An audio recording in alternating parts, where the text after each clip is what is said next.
Assembly chamber. Sound.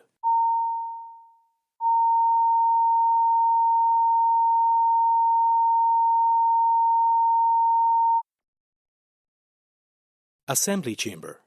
Sound.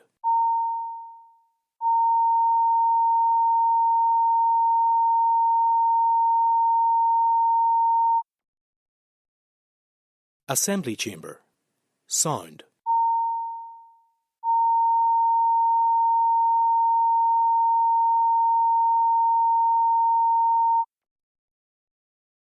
Assembly chamber.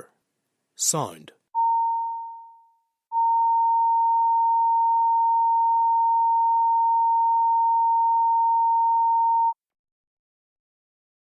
Assembly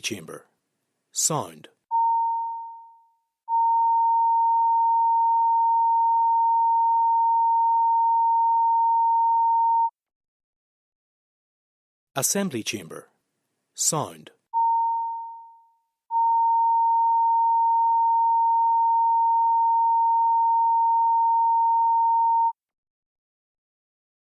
Assembly chamber. Sound.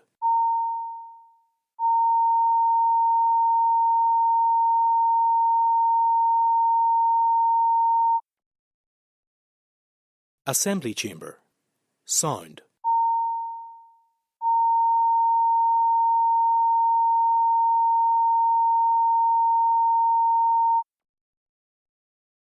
Assembly chamber. Sound.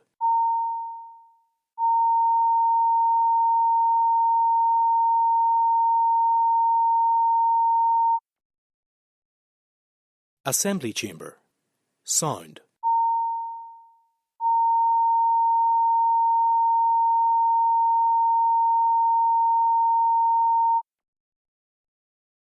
Assembly chamber. Sound.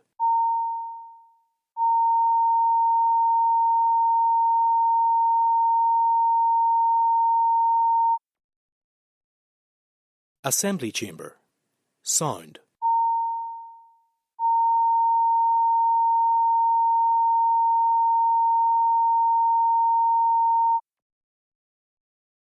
Assembly chamber. Sound.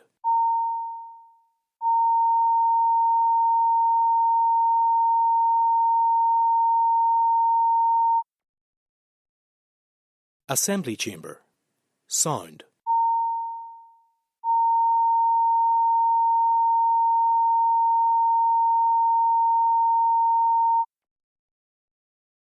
Assembly chamber. Sound.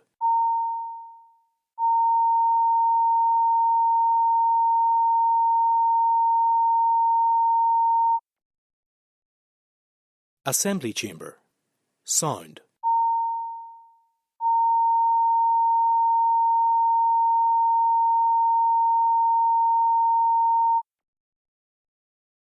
Assembly chamber. Sound.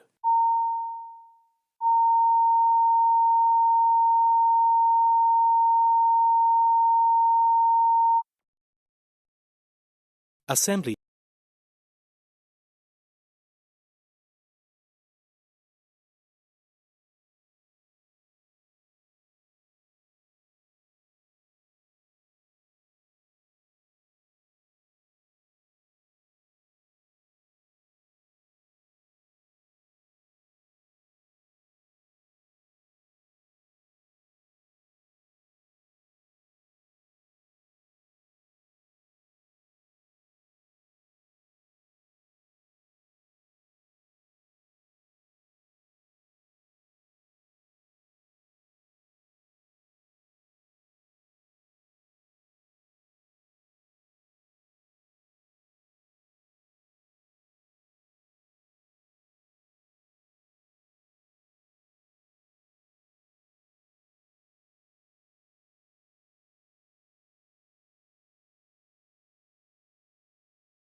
Please be seated.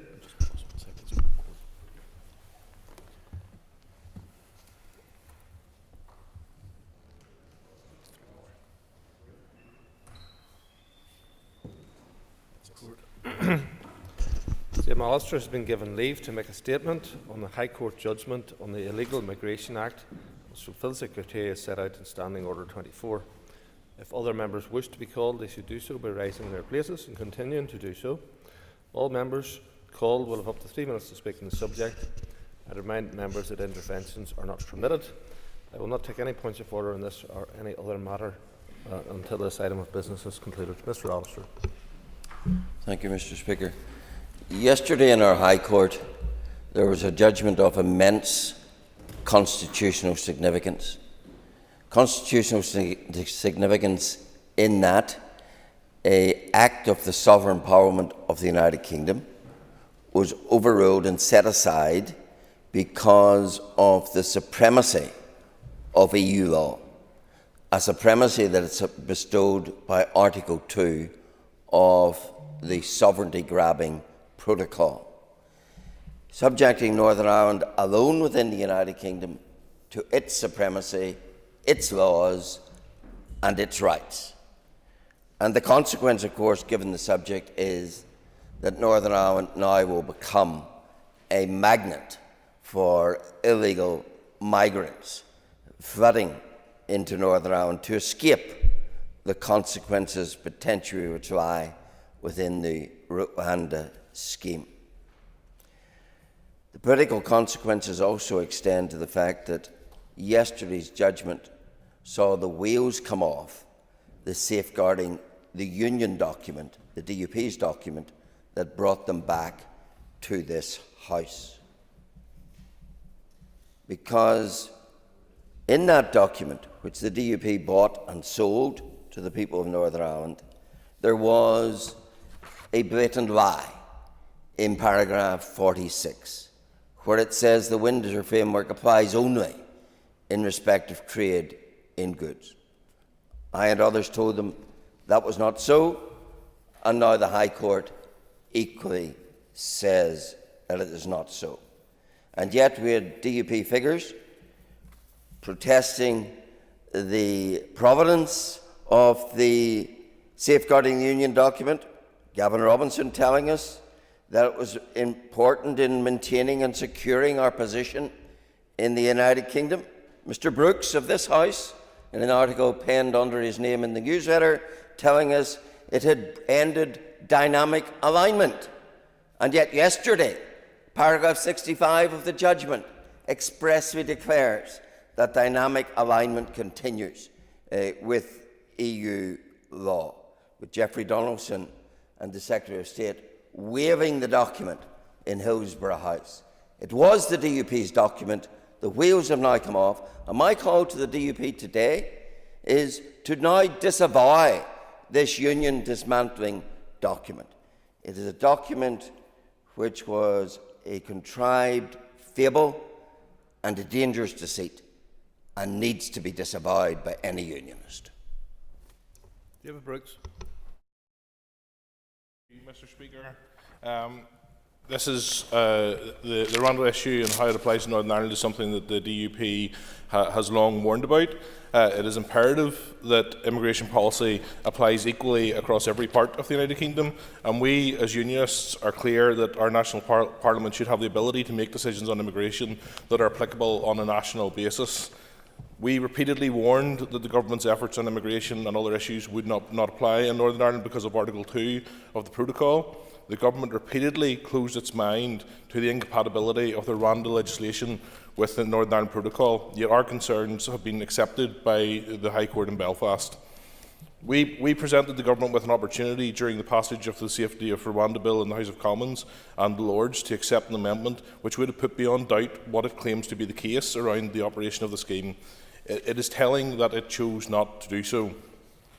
This really must be a watershed moment in the government's approach. For ministers to ignore what the courts have said would not merely be a case of sleepwalking into the creation of an immigration border in the RC, but rather embarking on such a path with eyes wide open.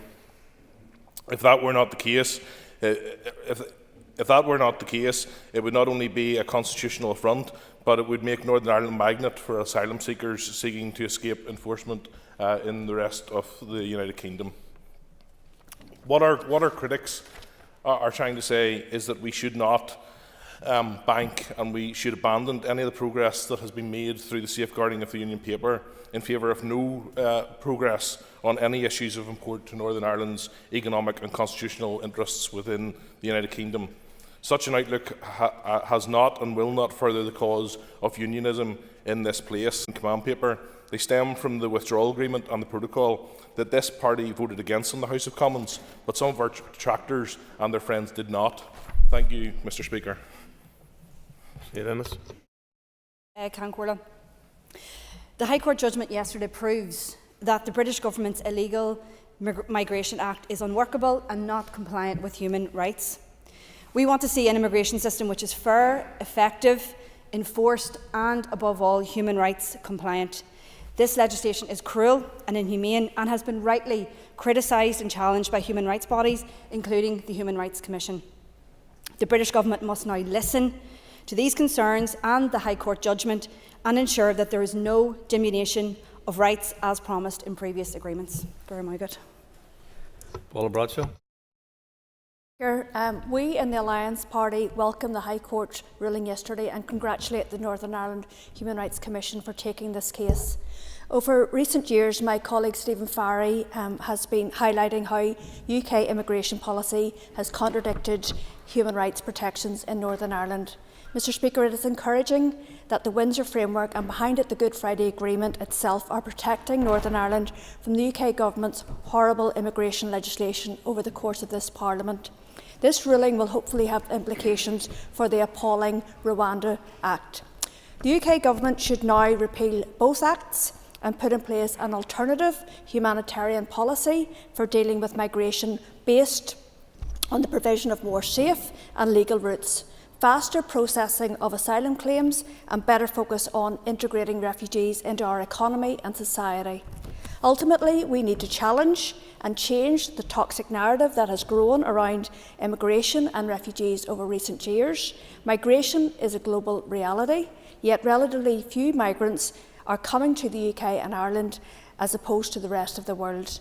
We need to move away from the politics of setting people against each other and invest in better public services for all and permit refugees to work and pay taxes. In closing, Mr. Speaker, as Chair of the Committee for the Executive Office, and I'm joined in the Chamber today by the Deputy Chair, my colleague Connie Egan, this is something that we will be keeping a close eye on and will be coming back to at a future meeting of the Committee. Thank you. Mr. Speaker, I think we all need a bit of honesty and integrity, and sometimes the protocol created the Irish Sea border. It was neither serious nor sensible. It certainly did not brilliantly outmanoeuvre the Brussels trap.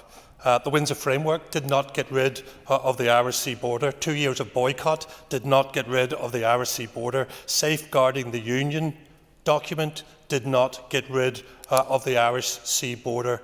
And paragraph 46 of that document is completely incorrect in what it states, and that document should never have been signed up to. We have an issue with immigration throughout the whole of the United Kingdom. Immigration is an issue globally, right across these islands, right across Europe, right across the world, and we need to deal with it sensibly.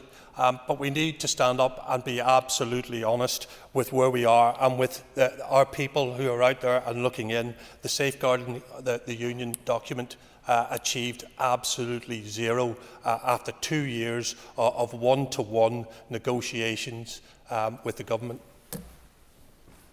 Jerry Carroll. Mr. Speaker, across this island we have a crisis, but contrary to some views expressed in this House by the Tories and by mainstream and right-wing and liberal media, we do not have a problem or a crisis of migration or asylum seekers. We have a problem of landlordism across this country, in which hundreds of thousands of homes lie empty, and rather than blaming greedy landlords or governments, we have nefarious forces blaming brothers and sisters who want and try to come to these shores. It is quite cruel and ironic, Mr. Speaker, that people who are normally the loudest champions of Britain's foreign policy, which has created hundreds of thousands, if not millions, of refugees across the Middle East and Africa, are content and happy and cheerleaders for that policy. And then they have the temerity to stick the boot in the people who risk their lives on dinghies to come here to seek shelter and safety. People go on sea because this land is more dangerous, and the real enemy arrives by limousine, not by boat. The executive ministers here, Mr. Speaker, need to make it clear that they will not comply with the Rwanda bill or any other hated, anti-human, anti-asylum seeker legislation passed through by this or any incumbent British government. Disgracefully, last week, Mr. Speaker, the Deputy First Minister repeated the lie that immigration puts pressure on public services. No, it doesn't. That's not true. That's a myth, and she needs to immediately retract that statement. People here are terrified of the Home Office and its disgraceful hostile environment policies. And in recent days, I've been working to support an individual who's been here over 10 years, whose family has been granted the right to remain, but he is terrified of being deported to Rwanda or somewhere else. And I say people have a right to resist deportation. I support them in resisting deportation. Shame on the Home Office, shame on the British government, and shame on them for their detested, racist, reactionary attacks on migrants, asylum seekers and people seeking refuge here. That concludes member statements. I just pass comment on a comment made by Mr. Carroll about a member repeating a lie. That's unacceptable, and there has been previous indiscretions from that source. So I'll just put you in warning, Mr. Carroll. Be careful of your language, because if this continue in this vein, you'll not be called for some time. We now move to member statements, and usual rules apply to member statements. So I call Patsy in.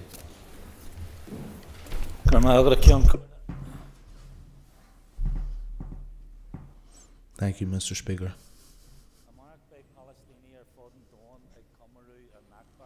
Tomorrow, Palestinians right across the world will be commemorating the Nakba. Nakba is the Arabic word for catastrophe. It is the term Palestinians used to describe the ethnic cleansing of their own country in 1948, when over 750,000 were driven from their homes.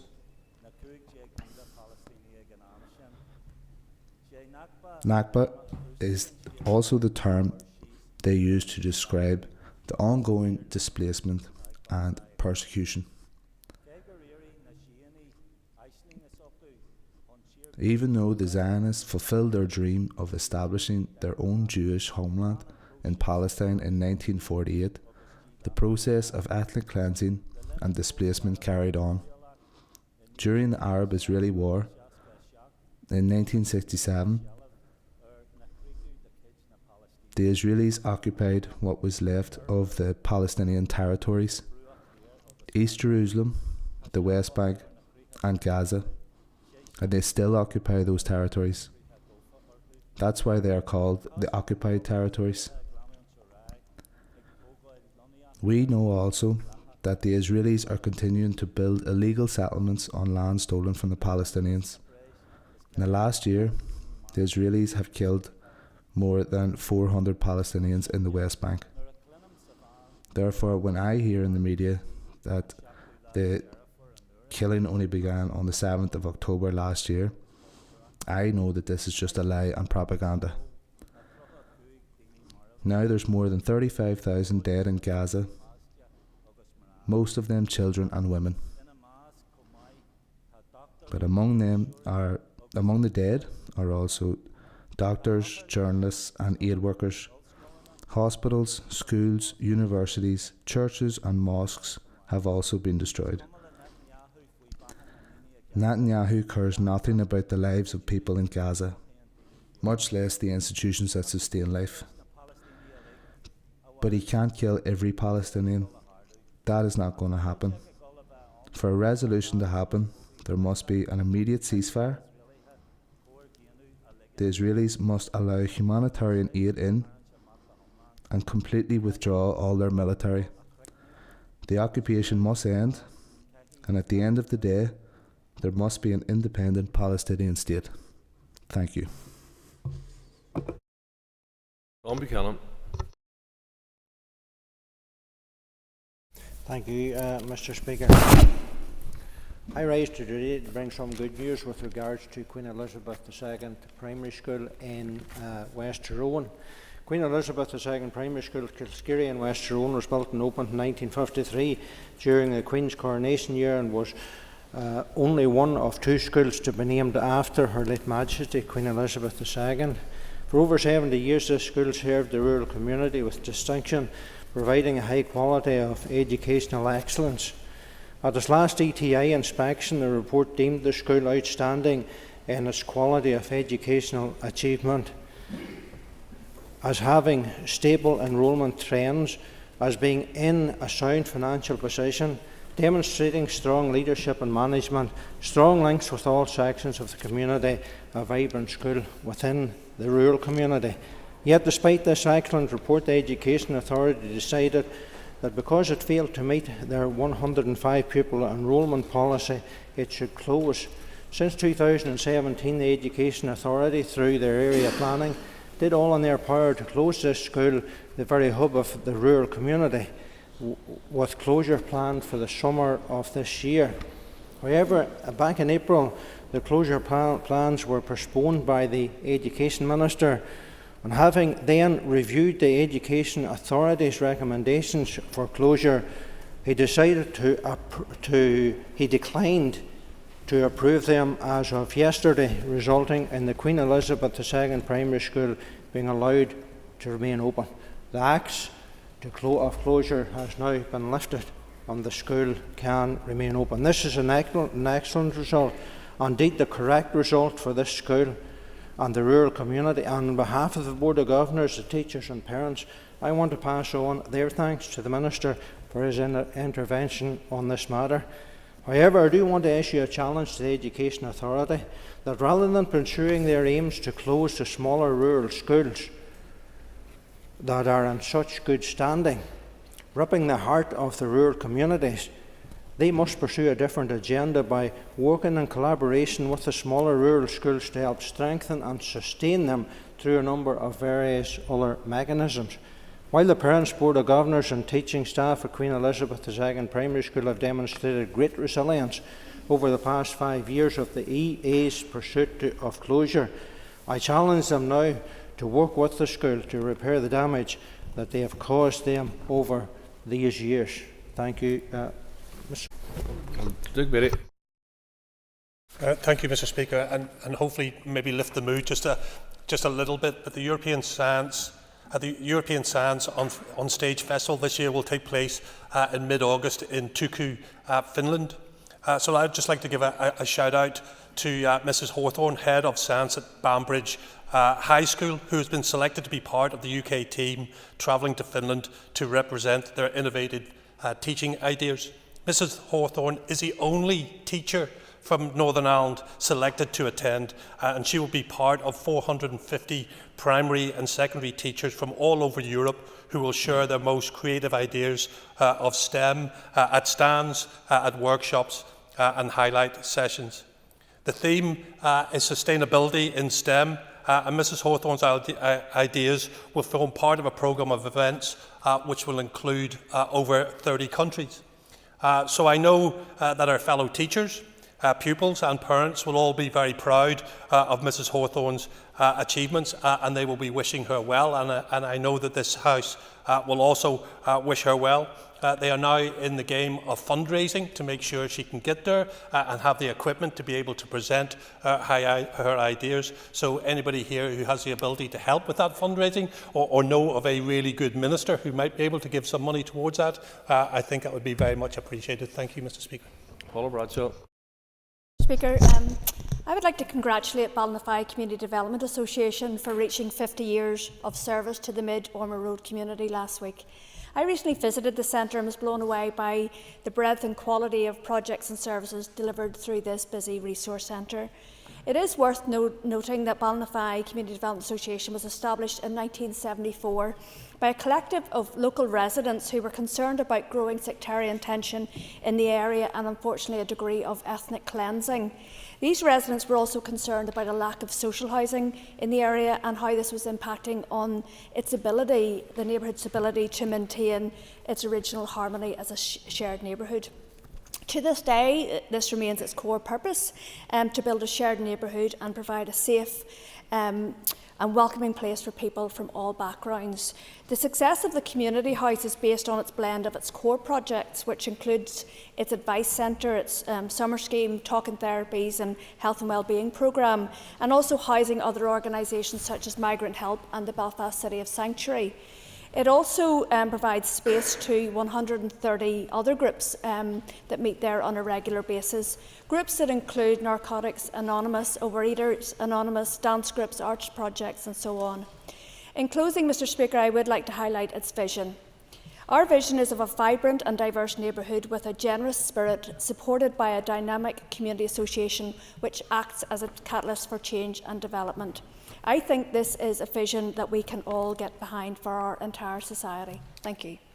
Justin McNulty. I feel an enormous amount of pride at the news of the appointment of a contractor for the Narrowwater Bridge project, with this work scheduled to commence immediately. First and foremost, I think today of the late SDLP South Down MLA PJ Bradley, whose vision for a bridge at Narrowwater never wavered. Even when some said it wouldn't never happen and others said it shouldn't happen, PJ Bradley never lost faith in making that vision a reality.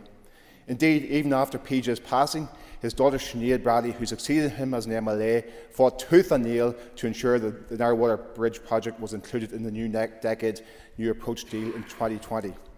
The announcement that Narrowwater Bridge is the most definitely happening is extraordinary and transformative news for communities on both sides of Carnforth Lough and all those who campaigned for many years to see the vision for this iconic cross-border project realised.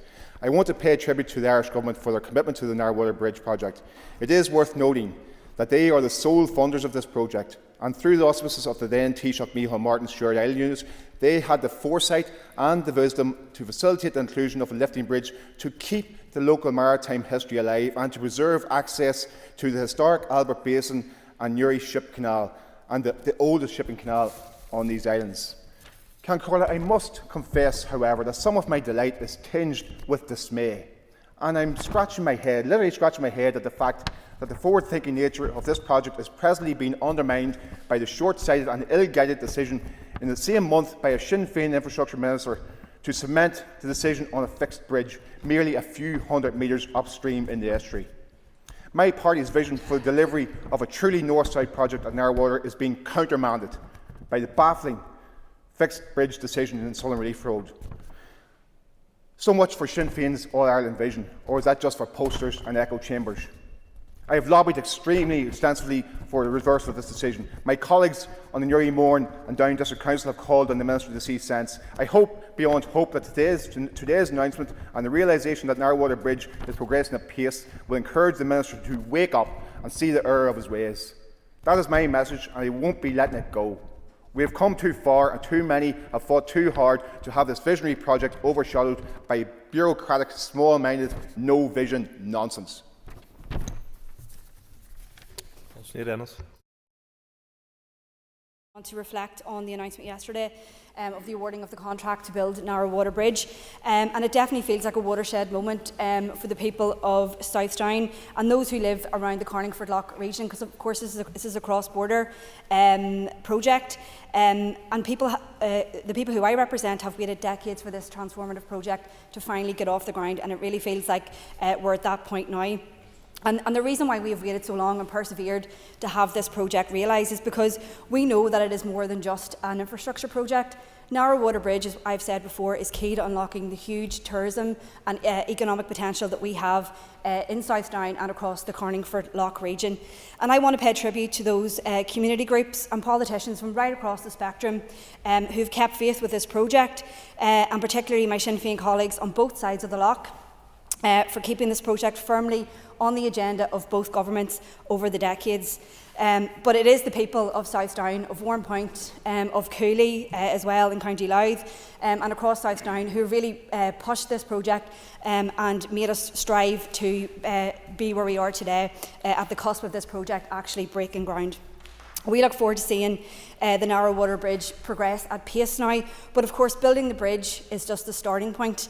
The work does not end there. What we need to do once we have the bridge in place is to really capitalise on the economic and tourism potential that will bring. This will open up the entire East Border region, and myself and my Sinn Féin colleagues in County Louth will be making sure that we are in place and ready to capitalise on all those positives that will come from the Narrow Water Bridge. So again, I want to pay tribute to everybody who has put their shoulder to the wheel and got us where we are today, and we look forward to seeing boots on the ground and work finally beginning at Narrow Water. Deborah Erskine. Speaker, yesterday here in Parliament Buildings we had a very powerful event to mark the start of Dementia Action Week organised by the Alzheimer's Society Northern Ireland. During the event we heard stories of 6 people in a new video launched to highlight what it is like to care for somebody living with dementia or somebody who is living with it. These stories were beautifully portrayed and shone a light on the realities, and it really resonated with someone who has family members living with dementia. As part of this week, the Alzheimer's Society unveiled new research as part of the launch for Dementia Action Week. This research puts a light on the financial and emotional toll on families, but also emphasises the importance of early and accurate diagnosis, whilst calling on the Northern Ireland Assembly to urgently prioritise dementia diagnosis to help families. This new research revealed that dementia care in Northern Ireland has hit almost $1 billion per year, and dementia care in Northern Ireland could soar to more than $2 billion by 2040. Across the UK, just 1.4% of the money spent on dementia healthcare goes towards diagnosis and treatment. The majority of costs come from social care, which is 40%, and unpaid care representing 50%. And more than 24,000 people are living with the condition in Northern Ireland, yet it is estimated that a third of people affected have not received a diagnosis. The charity reports that an ageing population means that the number of the UK population with dementia will increase by 43% by 2040, with the biggest increases in Northern Ireland. Dementia is a difficult illness, but timely diagnosis, the right intervention and support, it can make all the difference. Dementia diagnosis shouldn't be the end of the story. Whilst I know what it has been like for my family, that person is still there and deserves to have the right to care, particularly when they cannot use their own voice to articulate what they need. We don't know how many of us in this chamber may be in the same position. It is not just an old person's illness, and it's not just somebody doting. We need to act, and we need to put it right for those people who have dementia and put in place the right support for them in the here and now. Thank you. Dominic Matheson. Thank you, Mr. Speaker. We have today had confirmation that the unions representing non-teaching staff are planning strike action again next week and again in June, totalling 5 days of action.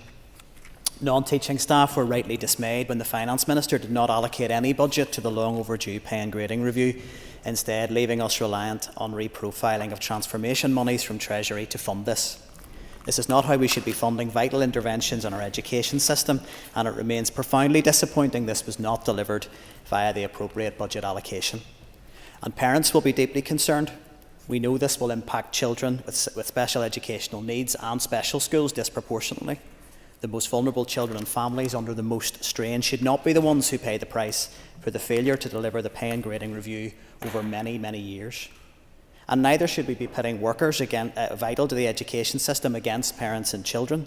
So I would therefore urge the Finance Minister in the first instance to urgently update the Assembly on what work is actually being undertaken with Treasury and to redouble the efforts to secure the funding that is needed. I would hope that if an update detailing meaningful progress can be provided, perhaps the action can be paused and disruption avoided for schools and families. So I would urge all stakeholders in this process to do all they can to secure the funding from Treasury and for the EA and the Education Minister to engage urgently with the trade unions to resolve this dispute. Colin McGrath. Thank you, Mr. Speaker. I'd like to speak today and welcome also the news about the €60 million contract that has been awarded for the construction of Narrow Water Bridge. The fact that we have multiple representatives speaking about this in the Chamber today shows, number one, how important it is to the people of South Down, but also how neglected South Down has been by many years by the executives in prioritising funding for our community. So, of course, we are very, very excited to hear the news that there will be this huge investment, albeit that it's coming mostly from Dublin. The work is due to commence in a few short weeks, and it is hoped that the bridge will be completed by 2027. The delivery has only been achieved through the tenacity and commitment of many people within the South Down community. And I want to think of a number of my own party representatives that worked exceptionally hard, going back 30 or more years to try and deliver this. It gives you a sense of how long the people of South Down have had to wait for investment, and then we don't get it from this executive. I particularly want to thank my own colleagues, the late Eddie McGrady and PJ Bradley, Councillor Declan McAteer, Sinead Bradley, Margaret Ritchie and Karen McKevitt, all individuals who had elected office over the years and worked their hardest to try and deliver that. And I also want to pay thanks to Colm Eastwood, our party leader, who had worked tirelessly with successive Taoiseach to help deliver the Shared Ireland unit, where the funding is coming to deliver this project, and also to Louth TD Fergus O'Dowd, who will be stepping down this year, and I'm sure he will see this as the culmination of his work over the years. But the most important people to thank are the tireless community representatives, the Narrow Water Bridge Community Network, who have worked over generations, keeping this on the political agenda, keeping this as a project alive to make sure that it will be delivered. Without their efforts, without their commitment on the ground, this project would not have been delivered. And there is a massive potential for tourism and hospitality right throughout South Down and the Cooley Peninsula that will be able to be maximised in the years going ahead, and this will bring prosperity to our area. It's an exciting day. The people of South Down are exceptionally happy, and we welcome the work of everyone to deliver this project. Mr. Speaker, I rise today to welcome the announcement that the Bomb inquiry hearings will start in July. As members will know, on the 15th of August 1998, the worst atrocity of the Troubles occurred in my constituency in the town of Omagh, where 29 innocent people were killed by a real IRA bomb that was carried into the centre of the town. For 26 years, families have campaigned tirelessly for truth and for justice, and have taken multiple cases to various courts seeking out that truth and some recognition of their honest belief that that bomb could have been prevented. That was confirmed by Justice Horner in a recent determination where he said it was plausible that there was a real prospect that the Omagh bomb could have been prevented by security forces. That then prompted the sitting Secretary of State to announce the much anticipated and long awaited public inquiry into the events of that dreadful, terrible day. The Omagh families are relieved that there's been some recognition of their pain and the need for truth as to what happened and whether or not the bomb could have been prevented, and indeed the lives of their loved ones saved, and of course countless others who were affected from being injured.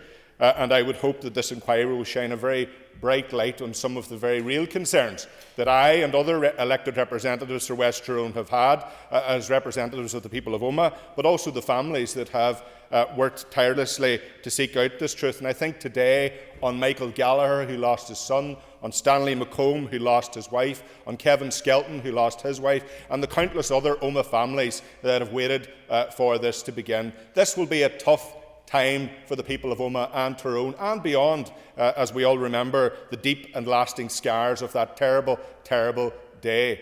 And it is hoped also, as recommended by Justice Horner, that the Irish Government would also take forward an inquiry to ensure the full picture is put on the table to unravel what happened on that day and to get the truth for the families. I was told by the previous Taoiseach that they would consider that when the terms of reference were announced for the public inquiry. Unfortunately, that has not yet happened, and today in this House I call again on the Taoiseach and the Irish Government to announce that public inquiry so that Omagh families can get to the truth. Speaker, I'd like to raise the issue of police ban of journalists in this state. I would like to say I'm shocked to hear that the PSNI put so many journalists under surveillance. It really should come as a shock that the PSNI accessed the phone bills of journalists who have carried out their important democratic function of holding the state to account. But this is hardly a first offence by the PSNI, Mr. Speaker. This is not the first time that this police force has targeted and attempted to criminalise journalists or anyone who challenges the ruling establishment or uncover the crimes it has committed. Could you imagine the outcry in this building if it was China or Russia spying on journalists in this state? We're all familiar with the arrest and attempted prosecuting of the journalists Trevor Burney and Barry McCaffrey, who were pursued for exposing the truth of the Loughlin Island atrocity. And instead of pursuing those involved in the murder of 6 civilians, the PSNI tried to prosecute journalists for exposing RUC collusion. That should tell us a lot about whose interests the PSNI serves and the justice afforded to us in this supposed democracy. At every turn, it has used its power to pervert and frustrate the Court of Justice. The PSNI has been at the vanguard of the state's attempts to deny bereaved families, victims justice, to cover up the crimes of the RUC and to muddy the waters of any investigation of crimes sanctioned by the government. We all know what the PSNI are about, Mr. Speaker, but the surveillance of so-called troublemaker journalists should be a watershed moment for everybody in this building. I want to take the opportunity to express my support for all those journalists who may be affected and to reiterate the fact that journalism is not a crime and to reaffirm the right of journalists to carry out their duties without any interference from the PSNI. The PSNI should come clean about its actions. It should state which journalists it had under surveillance and why, but we should know not to expect the truth from this discredited police force. The Justice Minister needs to set up an independent public inquiry into the PSNI surveillance of journalists. I'm prepared to be corrected on this, but I haven't seen or heard a single word of condemnation from the Justice Minister. There seems to be no amount of controversy, scandal or wrongdoing that the PSNI, the Justice Minister and its executive isn't prepared to wash their hands of. I can't. We are continuously told that these are operational matters for the PSNI. Is it an operational matter for the PSNI when they withhold files from families bereaved through troubles covering up for the devastation wrought by the state and its paramilitary proxies, the firing of lethal plastic bullets at children and teenagers, arrests and strip searching of children? The list goes on. The public needs to know, Mr. Speaker, how deep the rot goes. Are the PSNI spying on political activists, MLAs, human rights workers, and any other so-called troublemakers that challenge the state? They need to come clean and be upfront about it. The executive and those on the policing board cannot sit idly by while the PSNI interferes with basic democratic rights. Time for a public inquiry. I now call the Minister of Justice. She's given... Yes, point of order. On a point of order, the member who spoke previously asked me to clarify my position as to on this matter.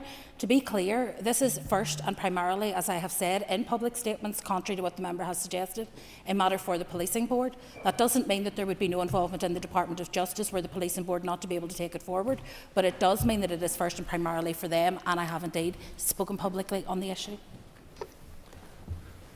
It's not a point of order, but the member has clarified something. Now, we need to move to the next item of business, which is a statement from the Minister of Justice. Before I call the Minister, I'd remind members of the opportunities for questions, not long interventions. I call the Minister of Justice for a statement. Thank you, Mr. Speaker. And with permission, I want to make a statement regarding a bilateral meeting under the auspices of the Intergovernmental Agreement on Cooperation on Criminal Justice Matters, which was held virtually on Wednesday, the 11th of April 2024. I represented the Executive at the bilateral meeting with Minister Helen McEntee, the Minister of Justice in Ireland. I am committed to keeping the Assembly informed of the important work being carried out under the auspices of the IGA. Cross-border cooperation on justice matters is vital to both of our jurisdictions. It's always a welcome opportunity to meet with our Irish Government counterparts so that we can discuss the range of cross-border initiatives and share learning on issues affecting both jurisdictions. The IGA contributes greatly to ensuring we are doing everything we can to promote good practice in these areas. The meeting on the 11th of April provided Minister McEntee and myself with the opportunity to review progress against and close the IGA's 2021 to 2023 joint work plan and to agree the new work plan for 2023 to 2025.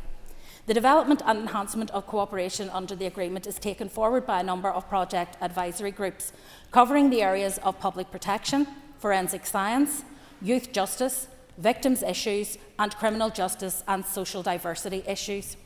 I would like to put on record my thanks to all the members of the 5 project advisory groups who have continued to deliver on a wide range of extremely important issues.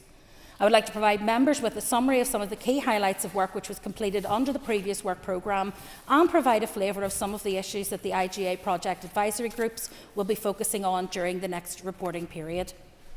The Support for Victims Project Advisory Group continues to meet biannually to share information on victim strategies, new legislation and the implementation of recommendations flowing from the Gillen and O'Malley reviews. In particular, this Project Advisory Group has a special interest in ongoing work to address domestic abuse, sexual violence and human trafficking. In addition to regular engagement on general victim policy issues, as part of their work in the 2023-25 work plan, the Support for Victims Project Advisory Group will continue to share experiences and learning from recent awareness-raising work to highlight victims' rights, and there will also be a specific bilateral event in relation to domestic homicide reviews. The group is also planning to hold a bilateral online seminar led by the Justice Ministers to share experience, learning and best practice in relation to pilots and programmes which have been established from the O'Malley and Gillen reviews to support victims in the criminal justice system. Excellent working relationships are in place between Forensic Science Northern Ireland and Forensic Science Ireland. The Forensic Science Project Advisory Group provides a mechanism to strengthen these arrangements. In the 2021-23 reporting period, the group undertook regular meetings to share information and best practice on a range of forensic science issues, including toxicology and fingerprint analysis. Later on this year, as part of the 2023-25 work plan, Forensic Science Northern Ireland will host a continuous professional development event for all toxicology providers in Northern Ireland and Ireland. This builds on the success of a similar event held in Dublin last year and provides a forum for information exchange on current scientific processes and developments. During the 2021-23 reporting period, the Criminal Justice and Social Diversity Project Advisory Group attended a cross-border conference in Monaghan. The conference brought together operational and community police officers from the PSNI and from An Garda Síochána border areas and provided an opportunity to agree a plan of action to increase knowledge and awareness on organised crime and crime prevention, as well as a forum to discuss challenges and learning on asylum seekers entering both jurisdictions in specific regions and policing districts. Legislative progress on hate crime is at different stages in each jurisdiction. Therefore, the Project Advisory Group is currently focusing on sharing good practice in relation to various challenges and the impacts, for example, of far-right-wing influence on incidents and crimes with a hate motivation. During the 2023-25 reporting period, the Criminal Justice and Social Diversity Project Advisory Group has plans in place to attend respective community-focused events, including, but not limited to, the following communities highlighted in the work plan: minority ethnic communities, the travelling community, LGBTQ+ communities, persons with disabilities and refugees and asylum seekers. During the 2021-23 reporting period, the Public Protection Project Advisory Group held a number of seminars and meetings on a range of topics, including the police response to domestic violence, This group also held information sessions to develop knowledge and improve systems for effective public protection arrangements.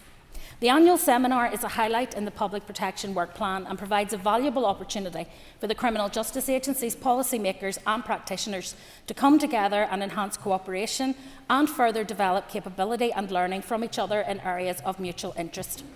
The 14th Annual Cross-Border Public Protection Advisory Group Seminar was held in Belfast at the University of Ulster on the 1st of December 2023. The seminar theme was Opportunities and Challenges for Delivering Criminal Justice in a Changing Environment. The attendees considered new and innovative practice and explored ways to further develop and increase partnership working.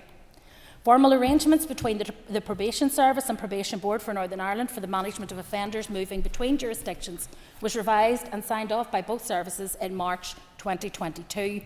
The Irish Probation Journal has also reached a special milestone, and to mark this year, the 21st edition of the journal will feature a range of articles that have been published over the last 20 years, which chart the trends in criminal justice and tell the story of how probation practice has developed as a result of evidence-based research. The collective publications provide an historical record of the development of probation practice on this island. The 21st edition of the journal will be launched in November 2024. The Youth Justice Project Advisory Group offers the opportunity to share experiences and lessons learned on strategy and policy. During the 2021-23 reporting period, a number of visits and exchanges took place, including Woodlands Juvenile Justice Centre senior staff visiting Oberstown and cross-border visits between the Donegal Youth Diversion Project and Garda Síochána and the Youth Justice Agency. The group also supported a successful joint bid to the Shared Island Initiative from the University of Limerick and Queen's University Belfast for the creation of a North-South research hub on youth justice called Stable Lives, Safer Streets. The Youth Justice Project Advisory Group will continue to develop areas of policy and practical cooperation through visits and information sharing and, where appropriate, adopt learning from the North-South Research Hub. It is encouraging to see tangible outputs in the 21-23 work plan, the activities planned under the 23-25 work plan and the positive engagement that continues across all of the project advisory groups. I also want to take the opportunity to update members on the Joint Agency Task Force, which was instituted under the Fresh Start Agreement. The task force is led by senior officers from PSNI and Garda Síochána, the Revenue Commissioners and HM Revenue and Customs. At the meeting, senior officers from Police Service of Northern Ireland and Garda Síochána provided an update on the cross-border Joint Agency Task Force report, which covers the period from the 1st of April 2023 to the 30th of September 2023. There continue to be high levels of cooperation and operational activity between all the various law enforcement agencies involved in tackling the 6 priority areas, which are rural crime, drugs, financial crime, trafficking in human beings, including children, excise fraud and organised immigration crime. The rural crime priority area continues to focus resources on tackling mobile organised crime gangs through ongoing collaboration and dedicated days of action. In June 2023, Garda Síochána and the Police Service of Northern Ireland took part in a highly visible cross-border operation targeting criminal activity in South Armagh, Newry, Monaghan and Dundalk border areas. This operation consisted of checkpoints and use of ANPR technology with a view to targeting vehicles and persons associated with criminality, specifically those involved in a number of commercial and domestic burglaries which had taken place around that time. As a result of this operation, a 34-year-old male was arrested on suspicion of a number of offences, including theft and GBH. The Police Service of Northern Ireland's Organised Crime Branch and Garda National Drug and Organised Crime Bureau continue to work closely in tackling exploitation of the common travel area by organised crime gangs involved in large-scale importation and distribution of Class A and B drugs.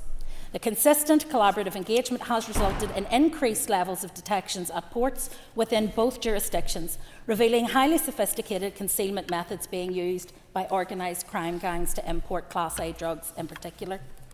In September 2023, following liaison between Garda Síochána and the Joint Agency Task Force and international partners, a bulk carrier travelling from South America was intercepted. This action culminated in the seizure of 2.2 tonnes of cocaine. Investigative inquiries conducted by the PSNI Organised Crime Branch assisted with the arrest and prosecution of 8 males. Garda Síochána and the Police Service of Northern Ireland have also carried out various joint days of action in the crime areas of human trafficking, sexual exploitation and organised prostitution. Due to the international aspect of human trafficking, the two police forces are constantly collaborating on emerging trends and adapting to changing environments that exist. During this reporting period, the Police Service of Northern Ireland's Modern Slavery and Human Trafficking Unit and An Garda Síochána's Human Trafficking Investigation and Coordination Unit have recorded 18 for AGS and 225 for PSNI persons, respectively, who presented as potential victims of human trafficking.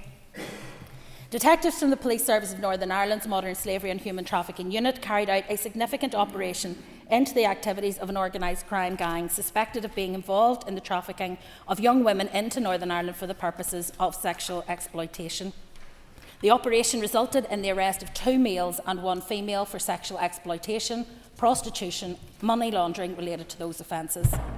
The investigation is ongoing, but it is believed this organised crime gang operated by enticing young Romanian women, often from very deprived backgrounds, to travel to Northern Ireland with the false promise of employment in a commercial setting. The grim reality awaiting these victims was a world of prostitution and sexual exploitation. His Majesty's Revenue and Customs and the Irish Revenue Commissioners continue to play a key role in targeting the individuals and organised crime gangs responsible for excise fraud in both jurisdictions. There are ongoing operations being pursued on both sides of the border, specifically in relation to tobacco, oil and alcohol-related offences, with many successful outcomes recorded during the reporting period. One of these collaborative investigations resulted in the identification of a suspect consignment at Dublin Airport in June 2023. The consignment was seized by Revenue Commissioners at an address in County Monaghan, resulting in the discovery of 10.4 million illicit cigarettes worth approximately €8.2 million. Organised immigration crime remains a concern for all law enforcement agencies across the Common Travel Area. This area is not devolved and is led by Home Office, Immigration Enforcement and An Garda Síochána. Multi-agency collaboration continues to play a role in proactive and investigative responses, with strong emphasis placed on information and intelligence sharing to disrupt organised crime gangs focused on exploiting vulnerabilities in this priority crime area. There were a number of operational successes during this reporting period, including the dismantling of organised crime gangs involved in the smuggling of migrants into the UK and Ireland. The Joint Agency Task Force is adding value and producing results through this continued collaboration, and I'm pleased to be able to report such positive results to my Assembly colleagues today. The IGA mechanism continues to deliver effective cooperation between our respective law enforcement agencies, and I am committed to maintaining this excellent level of criminal justice cooperation with Ireland, which is in the best interests of our respective communities. Thank you, Mr Deputy Speaker. Thank you, Minister, for that statement. For the first question, I call Matthew O'Toole. Thank you, Mr Deputy Speaker. Minister, thank you very much for this update. Minister, I hope you won't take this the wrong way, but we spend a lot of time when we question you in this chamber being told by you that certain types of police or other enforcement activity or nothing, operational matters, nothing to do with your department. But this statement is in large part operational updates. Are we to understand that in the future we are able to ask you, because I presume we're able to ask you about the contents of this statement, that we can ask you about operational police matters in relation to the PSNI and other agencies, because that's the vast bulk of this statement? No. Ciara Ferguson. And can I thank the Minister for an update on the 5 project advisory groups, and as we can see from your statement of the positive impact that they are making on cooperation on criminal justice matters. In relation to the Youth Justice Project Advisory Group, can the Minister provide any further insight or update on the work that's currently being undertaken by the North-South Research Hub on youth justice, stable lives, safer streets? Thank you. Sure. The idea behind that Research Justice Hub is to provide background information on vulnerabilities that could lead young people into offending behaviour and how best those vulnerabilities can be avoided. That research is continuing, and at the end of the project that will obviously feed into the work that we do in terms particularly of preventing offending amongst young people. It won't just be a matter though for the Department of Justice, North and South. It will also be a matter for other departments, as many of the interventions that prevent our young people from getting involved in justice come from outside of the justice sector. All through. Speaker, we know that the PAPANI arrangements and the management of offenders moving between jurisdictions has always been a concern, and there have been blind spots with regards to the management of offenders. Given that the Minister mentioned in her statement that there are now more formal arrangements between the jurisdictions and they have been revised and signed off, can the Minister elaborate further on this detail to ensure this House of those blind spots being removed? Sir. In terms of the blind spots to which the member refers, he would have to be more specific about which blind spots he's referring to, but I'm happy to share with him a copy of the MOU so that he has a copy of that to peruse at his leisure. Paula Bradshaw.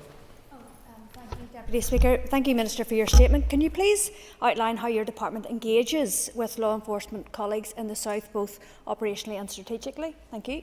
Minister. The main role of the IGA is for us to provide a strategic framework for the engagement of operational partners within that.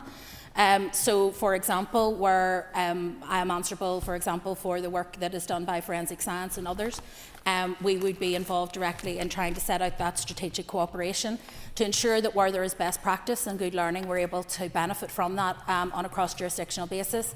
At the operational level, obviously in Northern Ireland the oversight is provided by the Policing Board, and so the operational matters that are referred to in this report for completeness are overseen by the Policing Board themselves in terms of regular reports from the JATF and indeed from the other organised crime task force within the PSNI. Alan Chambers. Thank the Minister for such a detailed report and respond and declare my membership of the Northern Ireland Policing Board. I welcome the positive update on the continuing cooperation between law enforcement agencies in both jurisdictions. We have heard much recently about the murderous ramming of PSNI vehicles by lawbreakers trying to avoid capture. Was there any indication given of a similar trend of such attacks on An Garda Síochána vehicles?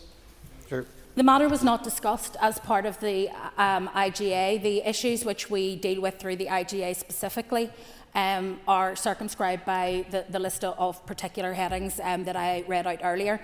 It is a matter, obviously, though, that we're aware happens right across these islands and is not unique to Northern Ireland. Far from it. In fact, it's quite common and more common indeed in other parts of the UK, for example. Sinead Ennis. And my question is in a similar vein to Paul Frew, so perhaps the Minister would be in a position to give us further details on the formal arrangements between the Probation Service and Probation Board in relation specifically to the management of sexual offenders. Minister. There is already considerable cross-border operational cooperation around the management of sexual offenders. I suppose one of the most talked about loopholes is the ability for sex offenders to be able to change their name. And that is one that we're taking advice on at the moment in terms of including it in future legislation for this Assembly to consider in terms of increasing the notice periods and the monitoring periods that would need to be given for someone who chooses to change their name, which documents they can and can't change their name on, what purposes they can use a changed name for, and what the declaration and monitoring arrangements around that are. So those are all issues that are under active consideration. They don't form part of the MOU, which is about operational level cooperation. Gary Middleton. I thank the Minister for her updates and the important work that's ongoing. Another area of where there's a need for cross-border cooperation and multi-agency cooperation is around the area of addressing road deaths. Is that an area which the Minister would see been taken forward in this initiative that she's involved in, and is it something which she wants to prioritise as a Minister within her remit? It is something that I would like to prioritise to start in reverse within my remit. So one of the issues in terms of the sentencing bill, which I hope to bring forward next year, is to increase the penalties for some of those most serious road offences, particularly those causing death and serious injury. So that will come through, I think the process is in committee. In terms of the work of AGS and the PSNI more generally, there is cooperation around road traffic, particularly around the work that they would do in terms of monitoring and coordination. It wasn't discussed, however, at this particular meeting of the IGA because we were focused very much on the report of business from the previous strategy and the agreement of the strategy going forward. Stuart Dixon. Thank you, Minister, for your statement and particularly for the good working relationship which you have with Minister McEntee. Can I ask you, Minister, to outline how the Northern Ireland Prison Service cooperates and indeed shares its good practice with the Irish Prison Service? Sure. Prison Service have a long history of working together with Irish Prison Service. It has been quite a strong collaborative relationship. It wasn't reported upon in this particular sitting of the IGA, but it is something that we have done in terms of joint learning around rehabilitation, what is effective, particular innovations within that, and obviously the work of probation, where it reaches within the prison walls in terms of rehabilitation and challenge, would also be something where there would be joint consideration of options for collaboration and improvement. Murphy. I'd like to welcome the Minister's update, in particular to rural crime today. Minister, can you provide some further detail on exactly what cooperation will continue on an all-island basis in regards to tackling rural crime specifically? Minister. Well, there are a number of threads around rural crime, but the parts that we were focused on particularly at this IGA were those that I referred to in the statement around a spate of cross-border burglaries, which had caused particular consternation in border communities, and there was a joint operation between PSNI and AGS which they reported on to the IGA, and which I have then conveyed to you this morning. There are other opportunities, however. I know that both police forces have also done considerable work around preventative work in rural communities, particularly around agricultural vehicles, agricultural buildings, and also trying to enhance the cooperation at the border so that simply crossing the border is not a means of escaping the law. Andrew McMurray. Speaker, and thank you, Minister, for the information provided. What is the structure of the Joint Agency Task Force, and how often does it meet? Minister. The Joint Agency Task Force was set up under Fresh Start, so it falls into a number of structures, but basically the Revenue Commissioners, the HMRC, PSNI, AGS, and also, where appropriate, Home Office, Immigration Enforcement are involved in the different work streams of the Joint Agency Task Force. It also meets routinely twice a year, but will often meet more frequently where they are particularly busy at an operational level in terms of ensuring that they're able to address whatever challenges they're facing. Justin McNulty. Minister, this Friday is the 50th anniversary of the Dublin Monaghan car bombings, when 4 bombs went off indiscriminately within 90 minutes, 34 innocents murdered. My heart goes out to the families of the victims who are still grieving to this day. Can you update us on discussions you've had with your southern counterpart in relation to the Dublin Monaghan bombings and suspected collusion with British security forces? Sure.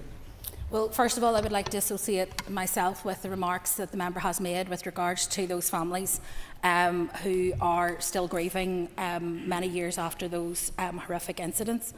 With respect to the issues of legacy, they do not form part of the IGA agreement, which is set out clearly in a Memorandum of Understanding. As a party leader, I of course have regular conversations with the Irish Government outside that structure, but today I'm here to report solely on the structures of the IGA. McReynolds. Thank you, Mr Deputy Speaker, and I thank the Minister for her statement. Could the Minister outline how the Northern Ireland Probation Board cooperates and shares with the Irish Probation Services? Minister. There are a number of areas where the Irish Probation Service and the Northern Ireland Probation Service are able to share information, and going forward we hope to enhance that further, particularly around public protection. Some of the areas, for example, that are highlighted for 2023 to 25 in terms of priority are to cooperate in knowledge sharing, collaborative engagement on topical and new and emerging issues in criminal justice, to strengthen collaboration in the development of interventions to enhance public protection and address offending in agreed areas across agencies on a cross-border basis. Also to take forward collaboration through initiatives with focus on the border counties. And there are a significant number of other recommendations which probation and indeed the wider public protection framework would want to take forward in order to ensure that they are able to keep people safe and that the border is no impediment to the rule of law. Mark Durkin. Thank you, Mr Deputy Speaker. Thank the Minister for her statement, particularly welcome the work of the Criminal Justice and Social Diversity Project Advisory Group. Could the Minister update the House as to what stage we are at compared to the South in relation to hate crime legislation, and what the Minister is doing to prioritise progress? Minister. At the moment, the hate crime legislation in the South has been temporarily paused and I believe is about to be restarted at some point in the future. but it had been paused for over a year since its introduction. In terms of the Assembly, we were unable to bring forward hate crime legislation in the last mandate due to time pressures. We face similar time pressures and finance pressures in this mandate. However, it is a priority area in terms of the work of the department.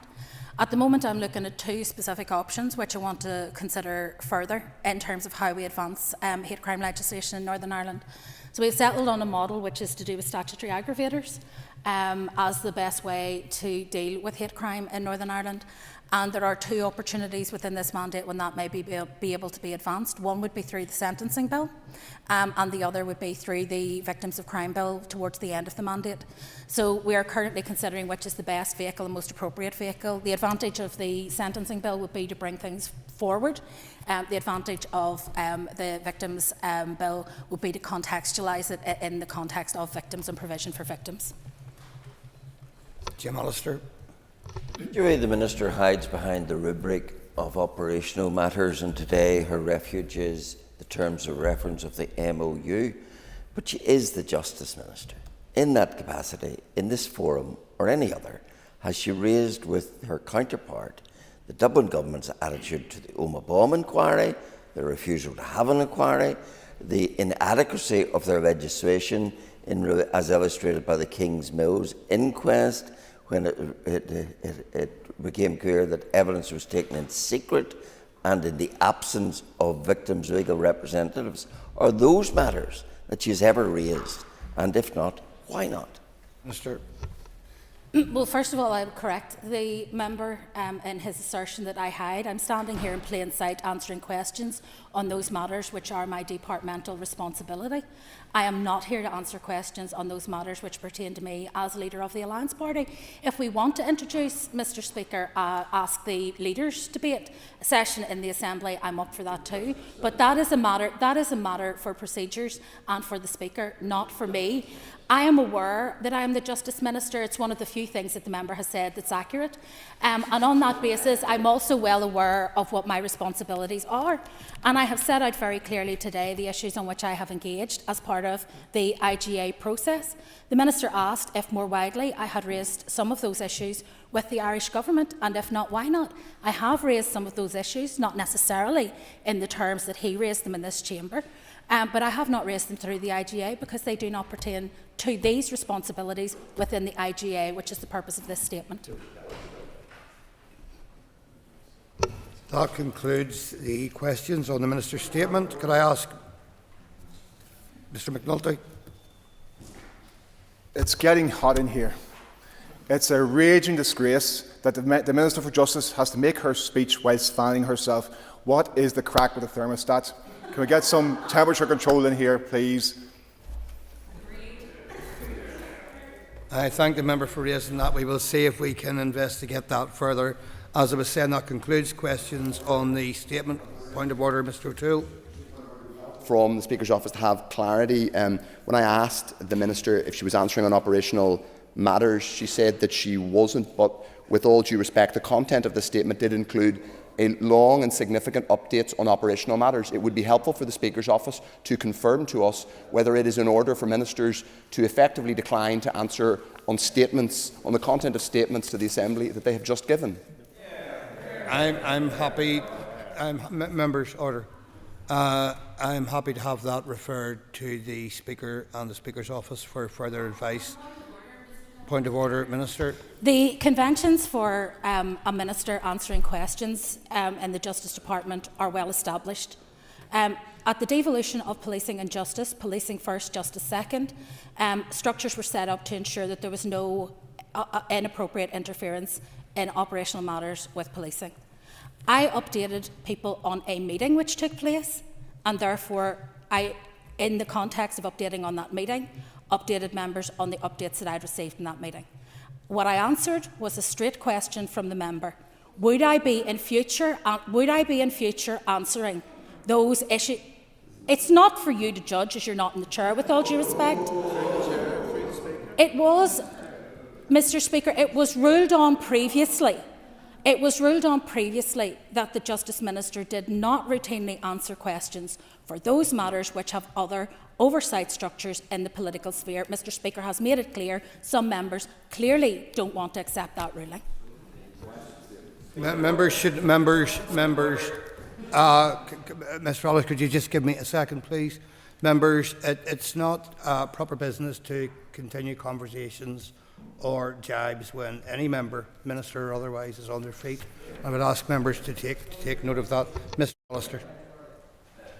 Mr. Deputy Speaker, in drawing Mr. Allister. Yes, in drawing this matter to the attention of the Speaker, will you draw attention to the untenable proposition of the Justice Minister that she can come to this House at her whim and talk about operational matters, but members are not allowed to ask her about operational matters? Members, order. All matters raised, including the original point of order, will be referred to the Speaker's office for advice. Thank you. Members, take your ease before we move to the next item on the order paper.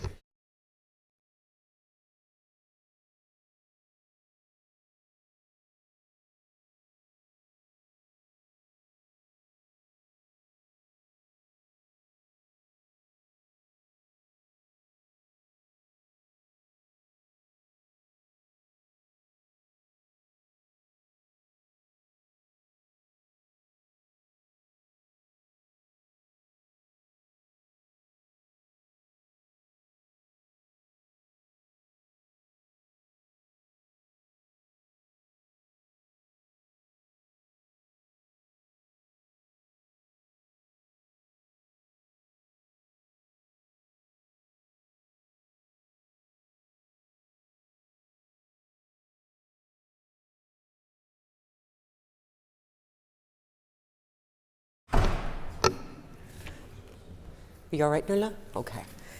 Okay, I've received notice from the Minister of Agriculture, Environment and Rural Affairs that he wishes to make a statement. Minister. Thank you, Madam Principal Deputy Speaker, for this opportunity to make a statement to the Assembly on the Farm Support and Development Programme. With the Balmoral show opening tomorrow, I felt it was important I come here to the Assembly to give an update on future farm support. At the outset, I do, however, want to express my thanks and gratitude to the countless people in Northern Ireland's farming community for the warm welcome and kindness offered to me to date. I have experienced many great examples of good farming practice in Northern Ireland since taking up my role as Minister, examples which I am determined to profile and showcase. I am determined to grasp the opportunity provided to me as Minister to translate and communicate the great things that are happening across in farming today to the general public in a clear and easily accessible manner, building resilience and looking to a strong and successful future ahead. I don't come to this job with negativity, doom and gloom, but with boundless positivity and a genuine, strong desire to work in partnership with others. As many of you will be aware, the Farm Support and Development Programme is a new programme that my department has been co-designing with stakeholder organisations to target farm support to meet the bespoke needs of Northern Ireland. The overall objective is to transition to a more sustainable farming sector by seeking to implement policies and strategies that benefit our climate and environment, while, very importantly, supporting our economically and socially significant agri-food sector. It's been long in the gestation, and for many, the details I outlined today will come of no surprise. I would like to thank officials for all the work done to date, especially when ministers were not in post, to develop the relevant initiatives, packages and measures in close collaboration with stakeholders. My vision as Minister for the time ahead aligns closely to the Farm Support and Development Programme and is to ensure both economic and environmental sustainability. I am keen to see the initiatives, packages and measures to be delivered at pace and for our ambition to be strong. I want to secure sustainable productivity and assist the development of effective functioning supply chains, ensuring food security and high standards of disease control, public and animal health. I also want to do more to recognise the importance of the food that we produce to every aspect of our well-being. Working in partnership, I will shortly be bringing forward a new Northern Ireland food strategy framework that will ensure that policies that affect our food system are aligned and we can contribute to achieving health, environmental, economic and societal goals. As Minister, I am clear that we must also tackle the reality of climate change. We cannot ignore what we see in front of us, with severe weather patterns experienced this year alone. Some of our towns, villages, communities, businesses severely impacted. We must act now. The impact of climate change is particularly acute for agriculture, with, for example, extreme weather having a prolonged effect. In early March this year, I attended the 64th George Scott Robertson's lecture at Queen's University. The presentation by Dr. Pete Falloon from the Met Office unveiled critical insights into the future trajectory of UK weather patterns. Drier, hotter summers alongside milder, wetter winters characterised by more intense rainfall events. Building long-term resilience, adaptation and achieving a genuinely just transition is absolutely key. Achieving improved environmental sustainability is paramount. I want to move to address ammonia and phosphorus-related issues by incentivising and enabling actions which protect and enhance our natural and marine environment so that we can achieve better guardianship of water and air quality, soil health and biodiversity. An environmentally sustainable agri-food industry will also provide a key part of the jigsaw to secure the recovery of Lough Neagh and improve water quality across Northern Ireland. I acknowledge that significant work has already been undertaken to chart the way forward. I want to thank officials and stakeholders for their commitment to working in partnership in the co-design of the Farm Support and Development Programme. The principles of co-design, partnership working and effective communication are key as it's introduced in a phased manner over the coming months and years ahead. By way of background, before I talk a bit more detail about the future agricultural policy proposals, a public consultation exercise on the policy proposals associated with the future agricultural policy framework was undertaken in December 2021, and the responses informed 54 policy decisions announced in this House in March 2022. Input from the Agricultural Policy Stakeholder Group, established in June 2021, has been essential to the development of the programme. This group brings together representatives from across the food, farming and environment sectors and ensures that their views are understood and properly considered during the development of the programme. This co-design approach provides an exemplary model for policy development that could be applied more generally across all departments. I especially want to thank the relevant stakeholders, including members of the Dairy Council for Northern Ireland, the Northern Ireland Agricultural Producers Association, Northern Ireland Environment Link, comprising the National Trust, Nature Friendly Farming, the RSPB and Ulster Wildlife, Northern Ireland Food and Drink Association, Northern Ireland Meat Exporters Association, the Ulster Farmers Union, the British Veterinary Association and the Northern Ireland Grain Trade Association for their commitment to working together as part of this stakeholder group, which I met recently. It has provided and continues to provide a key forum for discussion at each stage of the policy development process. Before I move on to outline the elements of the Farm Support and Development Programme, I want to first consider the significance of our agri-food sector. Northern Ireland has a unique farm family structure. Farm families work hard to produce quality food while working hand in hand with nature. I very much welcomed the event organised by the Ulster Farmers Union at the end of February, celebrating the family farm. Since I became Dairy Minister, I have visited a range of farms, from a dairy farm to a horticultural farm in County Down, an arable farm in County Armagh, to a sheep farm in County Derry, Londonderry.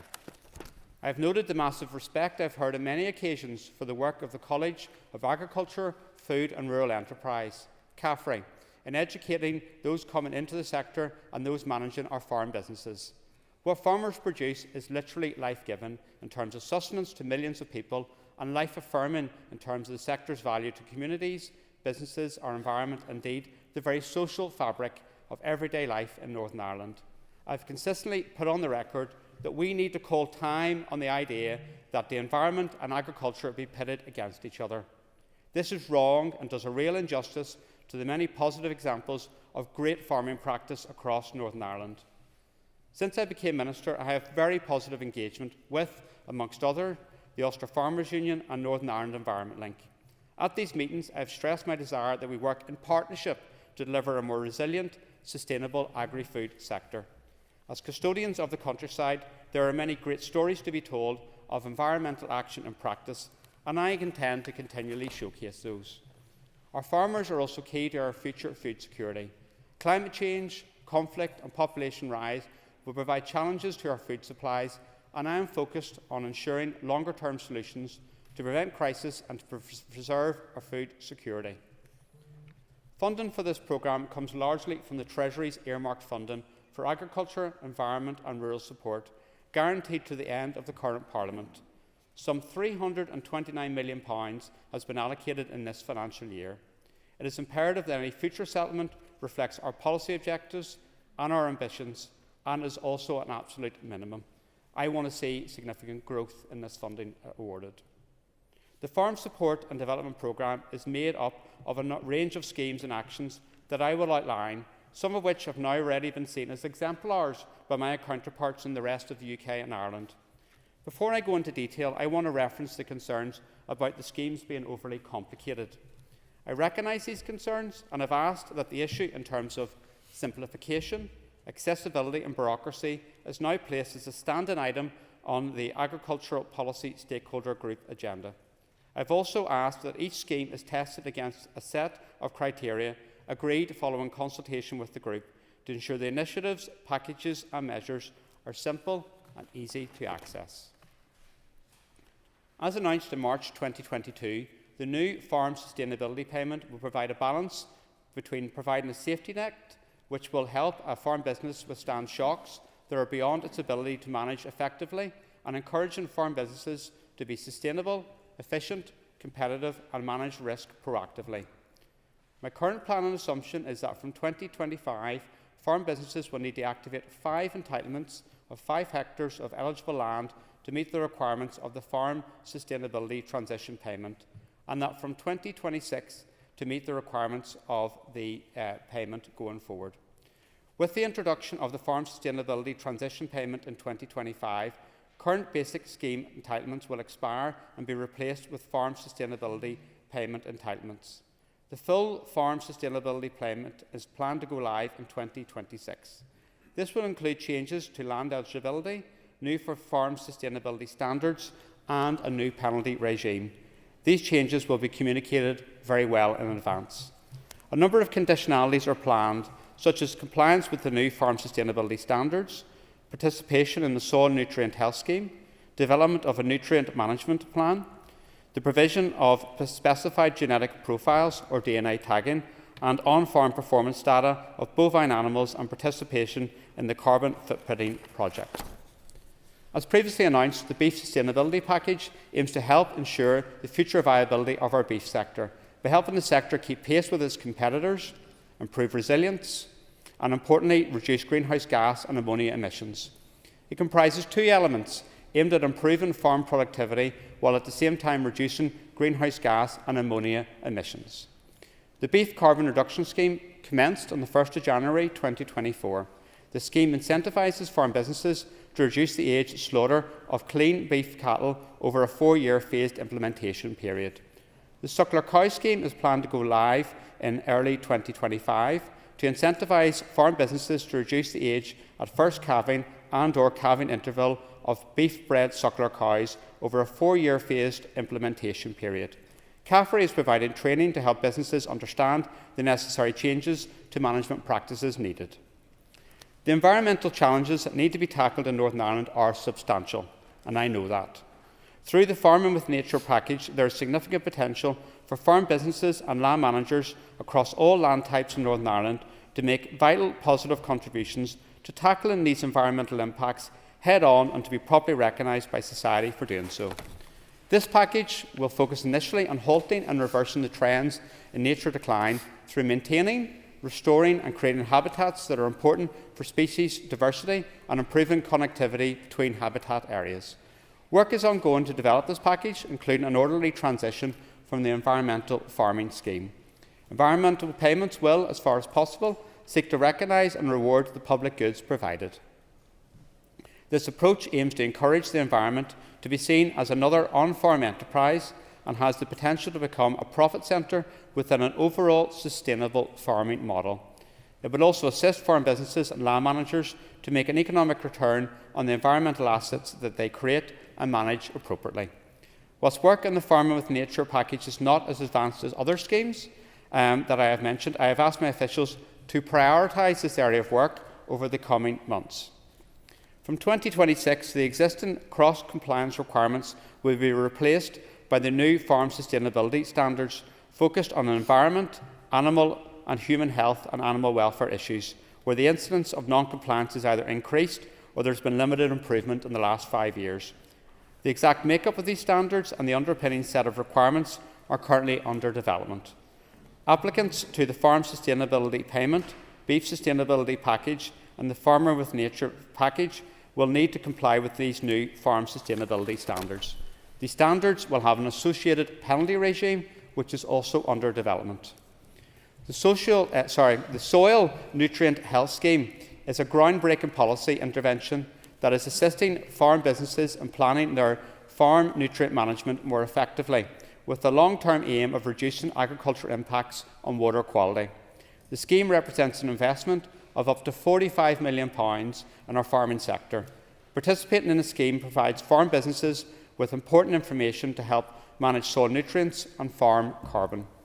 Crucially, participation in the Soil Nutrient Health Scheme will be a condition of the receipt of the new Farm Sustainability Payment and the Farming with Nature Package. This requires both registering for the scheme and completing training being offered by CAFRE. The scheme is being rolled out on a zonal basis. Following receipt of their soil analysis results, farm businesses will be offered training by CAFRE to help them understand the results and develop a nutrient management plan. This plan will help businesses to provide additional nutrients, such as nitrogen and phosphorus, to meet crop requirements. In doing so, it will significantly reduce runoff of nitrogen and phosphorus into our waterways, and I think we all agree that's something we want to achieve. The Ruminant Genetics Programme aims to drive improvements in productivity and environmental performance in the ruminant livestock sectors. The programme will be delivered by my department in partnership with the agri-food industry. Genetic improvement will contribute significantly to achieving the target reductions in greenhouse gas emissions. The first phase of this programme will provide farm businesses with the data and evidence to make better informed breeding decisions to advance genetic gain in dairy and feed animals. Training will also be provided by CAFRE to assist the industry to maximise the benefits of this programme. My department is seeking to ensure that as many of the new policy interventions as possible help to drive down the carbon footprint of the agricultural industry. Farming for Carbon focuses on actions to reduce carbon emissions and, by association, other emissions on farms and offset the carbon emissions through sequestration. The principle of encouraging farming for carbon as a business enterprise on farm will also be developed. My department has collaborated with DEFRA to include a new Northern Ireland element of the DEFRA Dairy Demonstrator Research Project, which opened for applications in November 2023. The Carbon Footprinting Project plans to commence in 2024. Northern Ireland's agriculture relies on an industry structure with an ever-increasing age profile of farmers. Well-educated farmers have been shown to be more open to adopting advanced technology and environmentally friendly practices. A reduction in the average age of farmers and accelerating the transition to those with relevant training and skills will provide a workforce which is more open to innovation and change. The Farming for Generations pilot scheme is planned to commence in autumn 2024 and will support farm businesses in planning for a timely and orderly transition to a new generation. The pilot scheme will provide the farm family with the knowledge and skills to help with the transfer of the management and leadership responsibility. Plans are also progressing to launch a new knowledge transfer schemes to replace the business development groups and farm family key skills which have recently come to an end. These will build on the success of outgoing schemes, using proven methods to equip farmers to address today's challenges and develop their businesses in a sustainable way. CAFRE plans to introduce these schemes to farmers during 2024. A new innovative package of training and support is also planned for agri-professionals that will be designed to help them better assist their farming clients through a period of change. The Northern Ireland production horticulture sector makes an important contribution to the economy, the environment and human health. There is scope to develop this sector further, and the horticulture schemes will aim to do this over the coming years.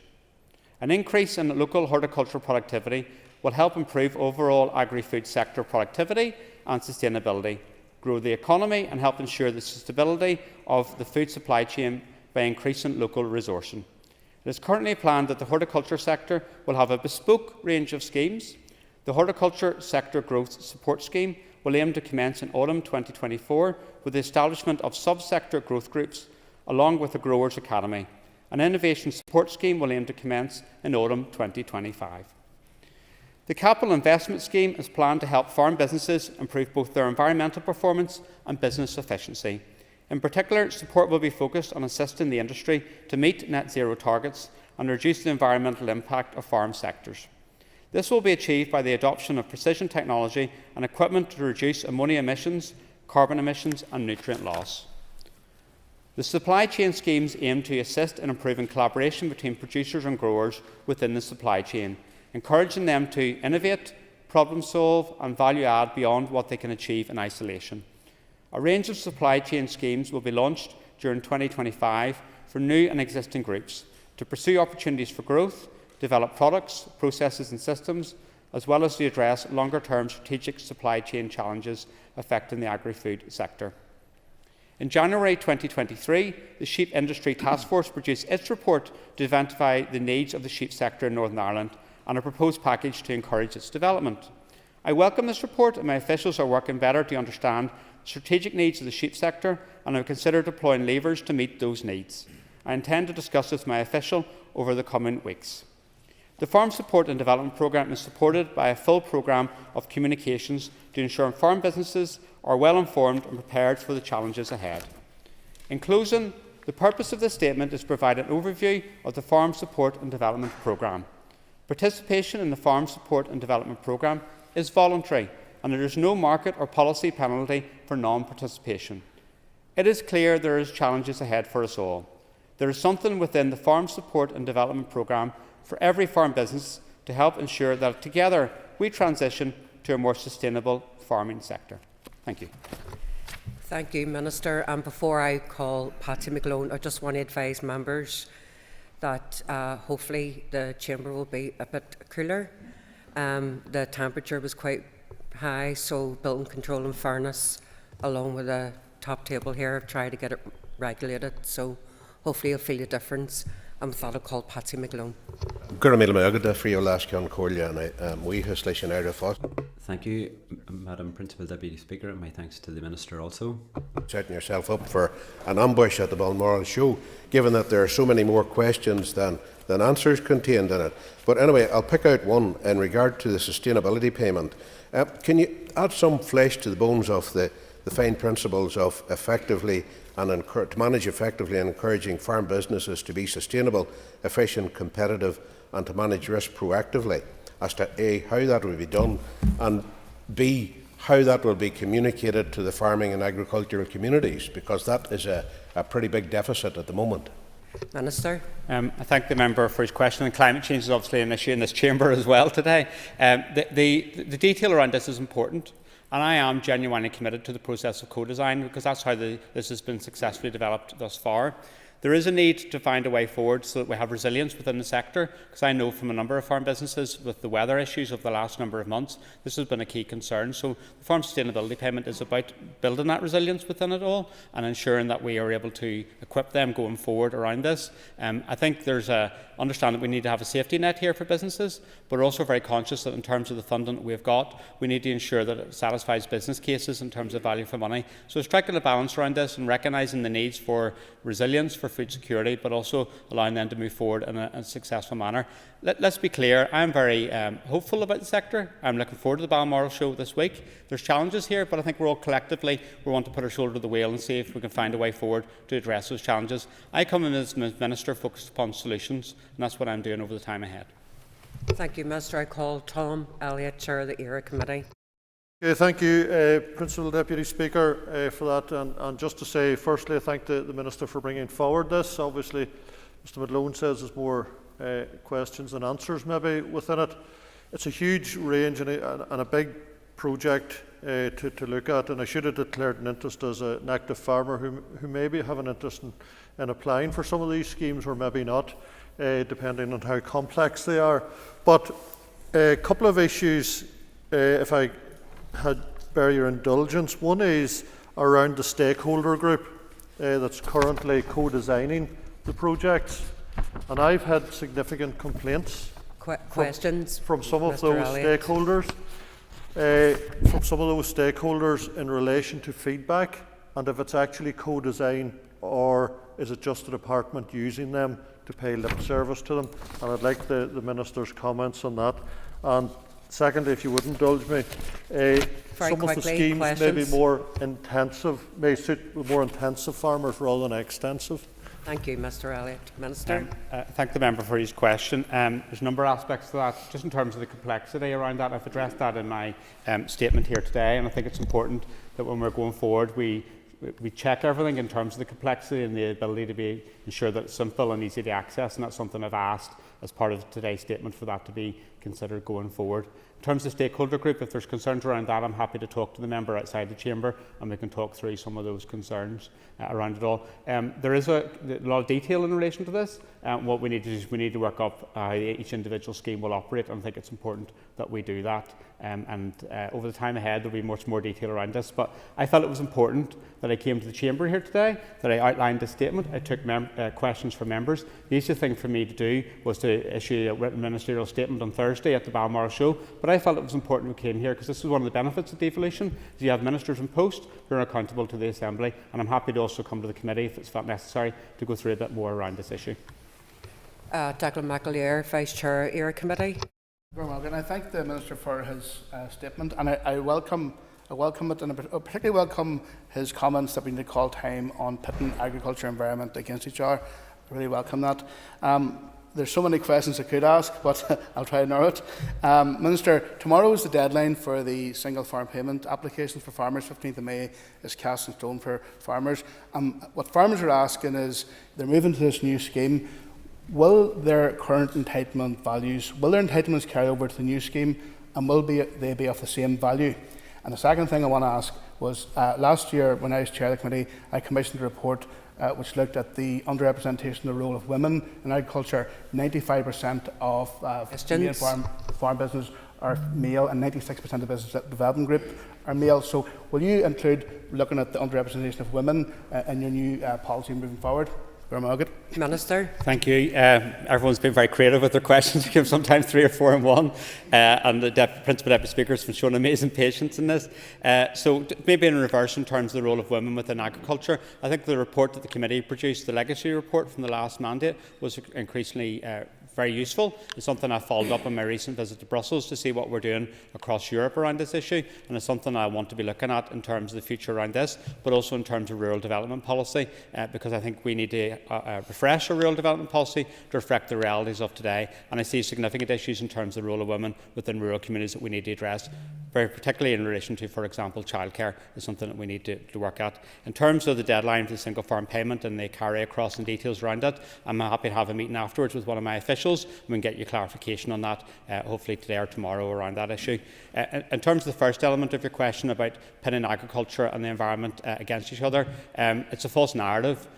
We cannot have economically sustainable farming which is not environmentally sustainable, and I'm very clear about that, and I don't intend to feed into that narrative because it's absolutely false and based upon a wrong premise. I have got a very clear vision here for the future around the farming community in Northern Ireland. It's a positive vision. I know there's challenges, but if we work together we can overcome those challenges and deliver a secure future for people, because I'm very conscious that what we're talking about here today is people's livelihoods.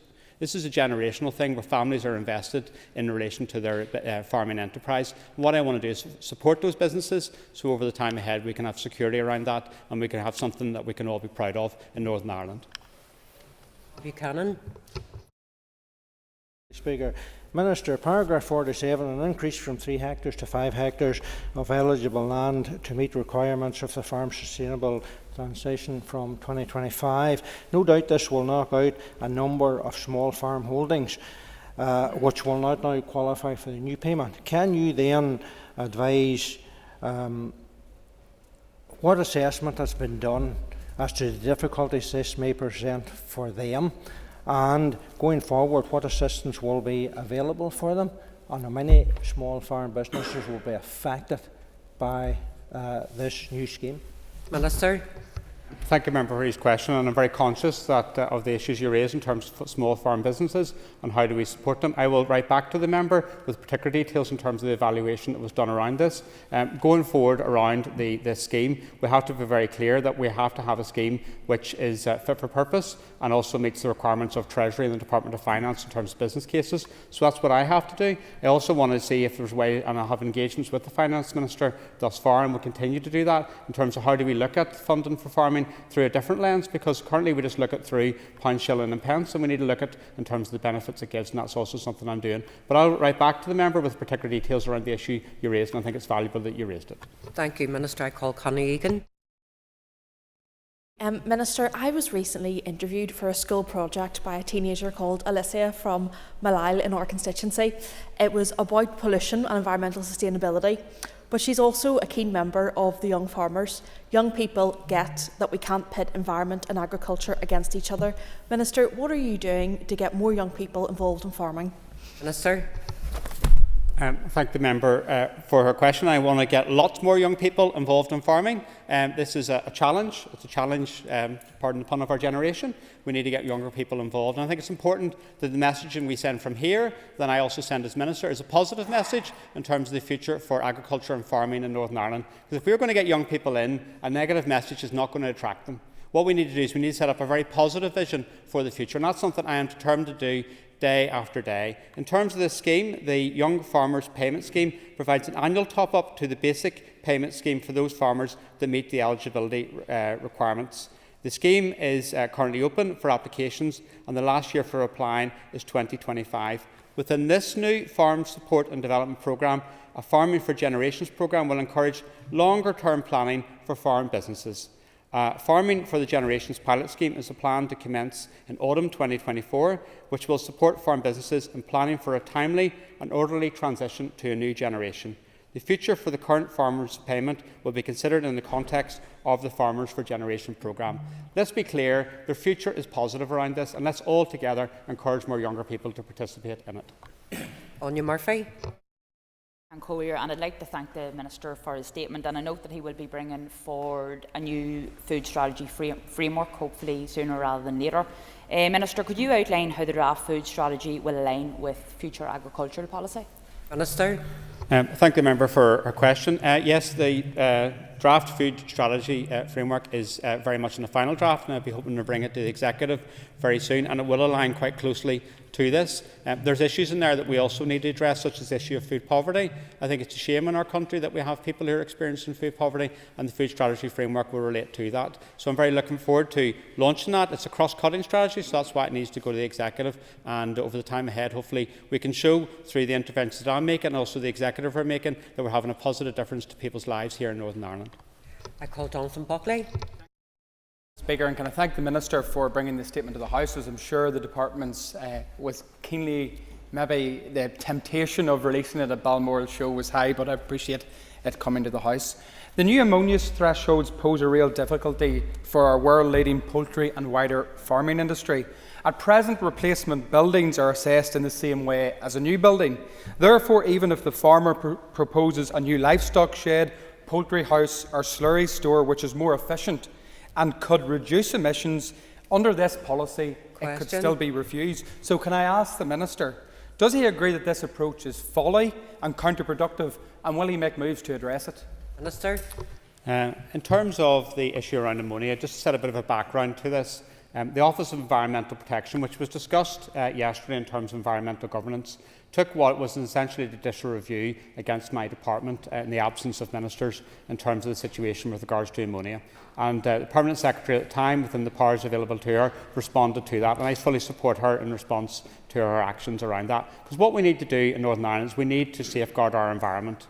And we need to ensure that we're having a situation where we're going forward where our environment is sustainable. So that's why we're in the situation where we are now. I want to chart a course forward in relation to dealing with ammonia, which protects our environment but also allows our farm businesses to operate in a sustainable manner.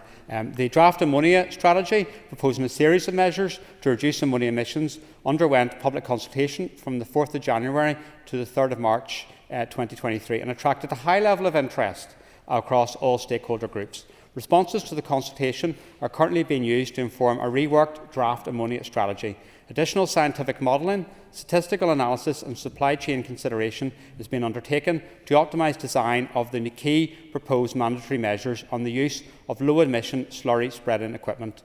A high-level report and draft summary report of the responses to the consultation on the draft ammonia strategy has been published. A reworked strategy will be developed by the autumn of this year. I'm very keen to see if we get movement on this, but we need to make sure that whatever we're doing is science and evidence-led, and that's what I am guided by in my role as Minister. I get the concerns, Mr Buckley, around the issue, but I'm giving you an answer. But what I can't do is I can't subvert process or also not ignore the science and evidence around these issues. I call Peter McReynolds. Minister detail the practical benefits of the Soil Nutrient Health Scheme. Thank the member for his question. I'll give you a practical example of that. When I was down doing farm visits on Friday in the Upper Bann catchment area with the Rivers Trust and with AFBI, I saw, to me, very clearly what the benefits were, where the farmer had participated in the scheme, had the information then presented onto maps, which he had available on the computer, but also printed off. And what he was able to identify was the areas where there was issues in regards to water gathering and how we manage that, but also in terms of crops, where to grow them, how to manage your farm more effectively. And what that was doing, that was allowing the business to be more productive, but also managing water quality in terms of our riverways. And that's obviously, in terms of the catchment area it was in, leads into Loch Ness. So there's a practical benefit where data and knowledge and evidence is power to allow us to make the change. And my colleagues across the rest of the UK and Ireland have been speaking to me around this scheme and saying to them that they see this as a role model for rolling out to other areas in their jurisdiction. So this is one of many examples of stuff that's been going on, but hopefully we can pull together and profile much more across Northern Ireland. Thank you, Minister. I call William Merwin. Thank you, Madam Principal Deputy Speaker.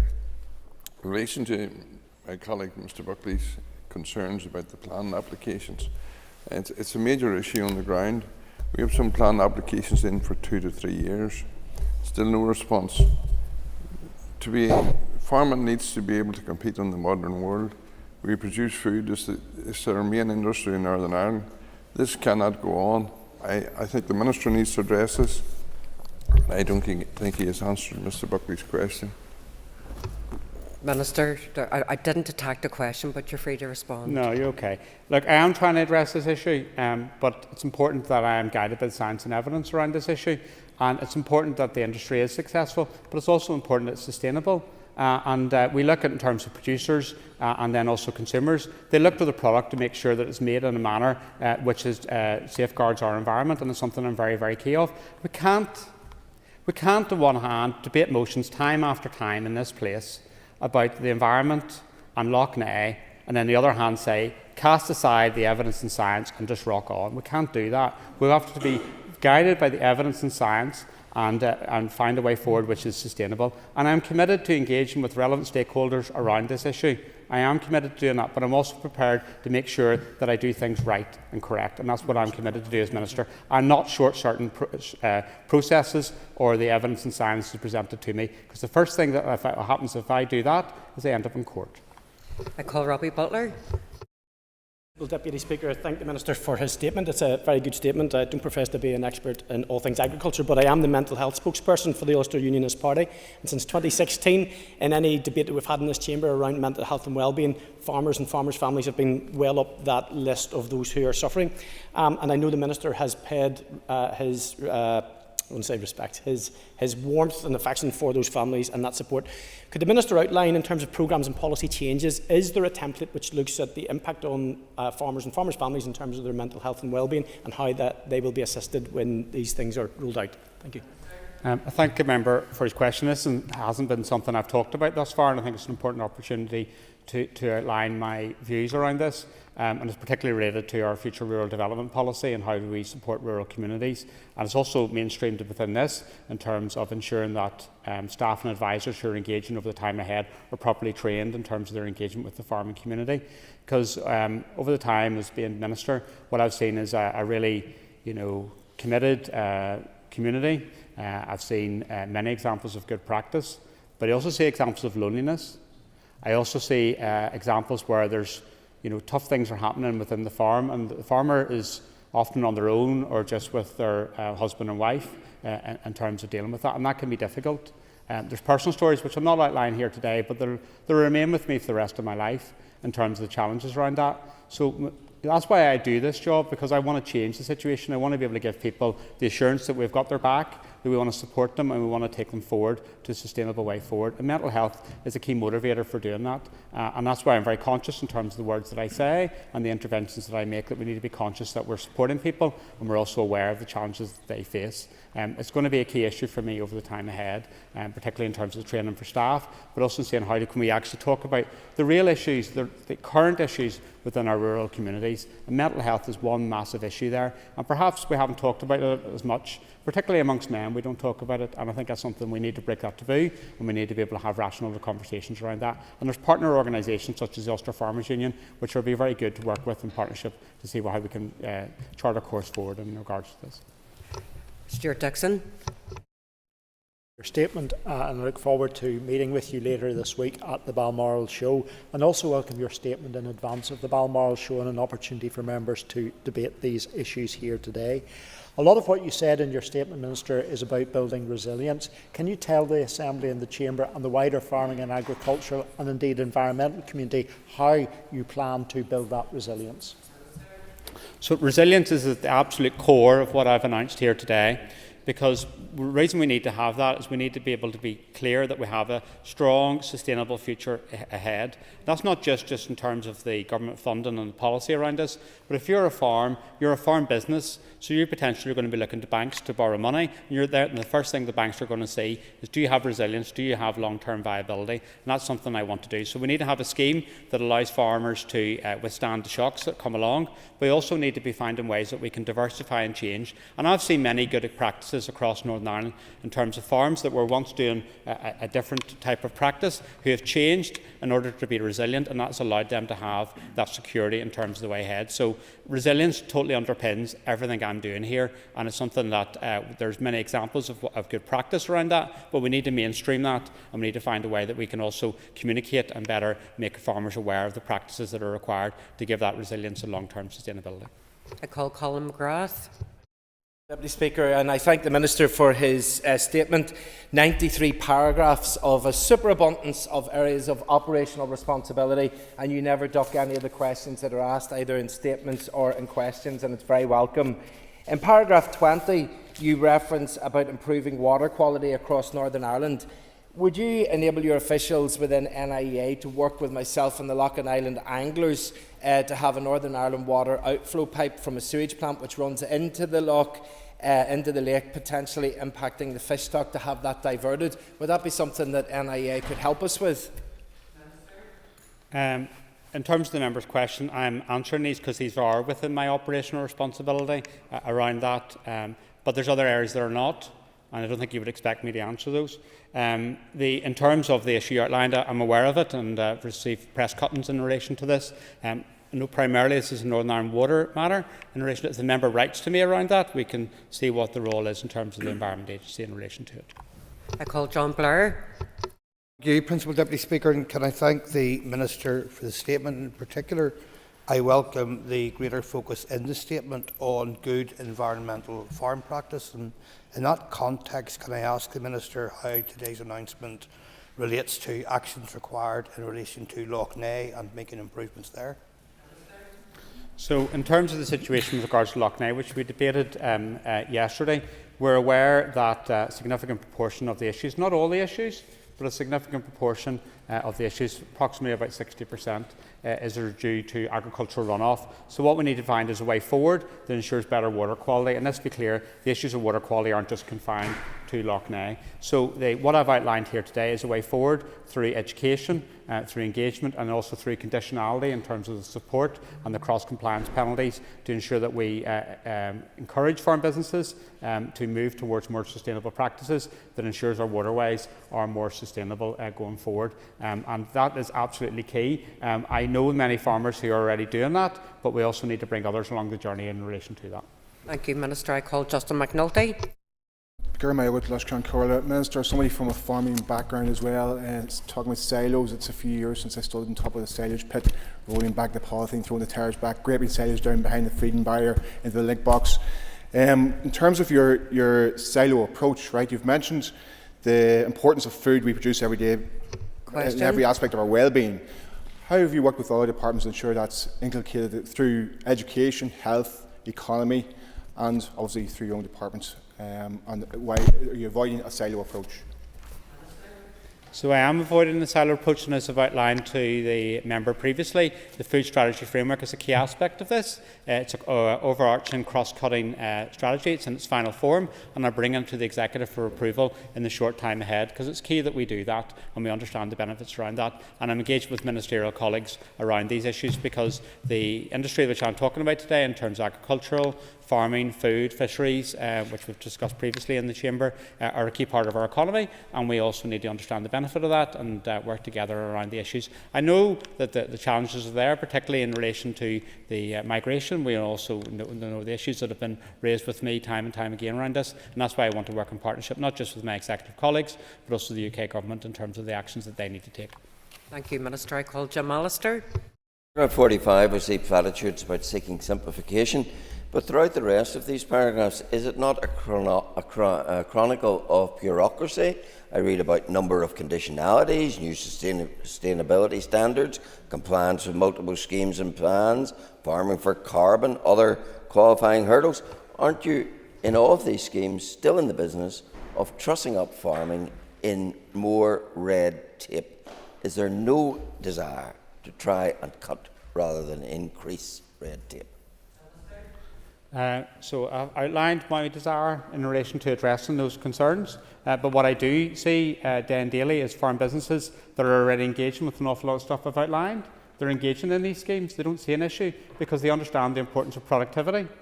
They understand the importance of giving long-term sustainability for their businesses. And what I'm talking about today is occurring across the rest of the UK, across the rest of Europe. This isn't surprisingly news. This is stuff that's been going on already in relation to that. I'm committed to keeping an eye on making sure that we have simple and accessible schemes, and I think that's important. Thank you, Minister. I call Claire Sugden. Thank you, Principal Deputy Speaker. Thanks for the statement, Minister. There are a number of grape farms within my own constituency in East Londonderry, many of which who are trying to diversify their farming businesses. However, one of the biggest challenges to that is planning, as mentioned by other members. To give you an example, Chestnut Farms out in Portrush, do take an opportunity to visit it if you haven't. They're milk vending machine and other type of farm shop arrangements, but they are coming up in challenges in relation to planning. How are you working with your planning colleagues and councils and also the Communities Minister to try and address these issues? So the issue of planning in Northern Ireland is a key issue. It primarily sits with the Minister for Infrastructure, and it's something that we talked about, I think it was last week, in terms of climate action and the need to ensure, for example, in terms of renewable planning applications, how we can progress those. It's something I'm keen to explore with the Minister, because ultimately the responsibility lies with him around that, but we also need to ensure that our planning is sustainable, and that's one of the issues that we need to address associated with Lough Neagh, because we want to make sure that planning policy is also ensuring that we protect the water quality in Northern Ireland. So that concludes questions on the statement from the Minister for Agriculture. Could members take their ease, please? Do we change the top table? Thank you.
Point of order, yep, go ahead.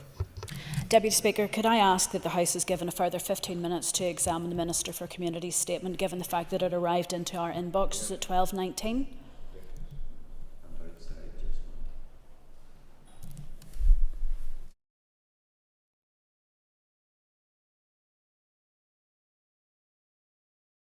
Point of order, Minister. Deputy Speaker, I would like to take this opportunity to apologise to the House for the delay in getting the statement. I think members will be aware we're probably running about 2 or 3 hours ahead of schedule with lunch and question time. I wasn't expecting to come this soon and get the statement out as soon as I can. Obviously, from my point of view, I have no issue if members want to take extra time, but that's for the Chair to decide.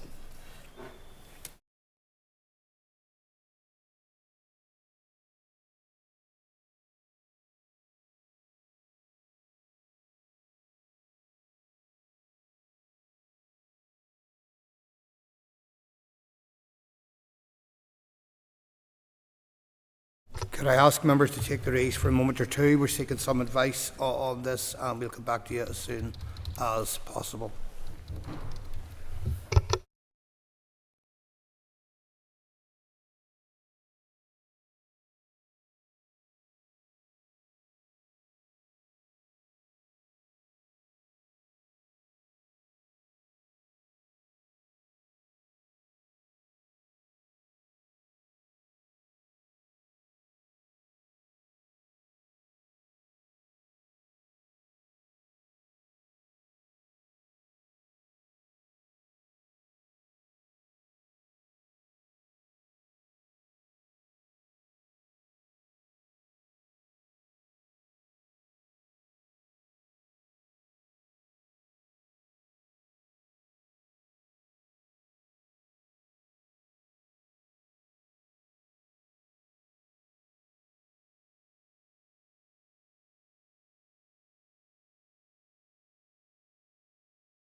Members,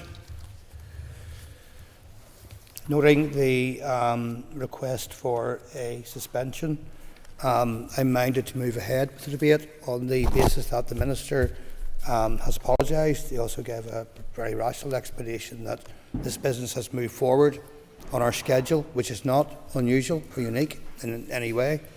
Therefore, I'm minded to allow the Minister to proceed with the statement, and just formally want to say that the Speaker has received notice from the Minister of Communities that he wishes to make the statement. Minister. Thank you, Mr Deputy Speaker. At the last election, my colleagues and I on these benches stood on a platform to help working families. One of the most pressing issues facing those families right across Northern Ireland right now is the affordability and availability of quality housing. Now, this is not an issue that will be solved quickly or by any one department or by any one intervention, but it will require consistent and collaborative action on multiple fronts. And make no mistake about it, if we do not use all of the levers available to us, we risk doing what we have always done and we'll end up getting the same results.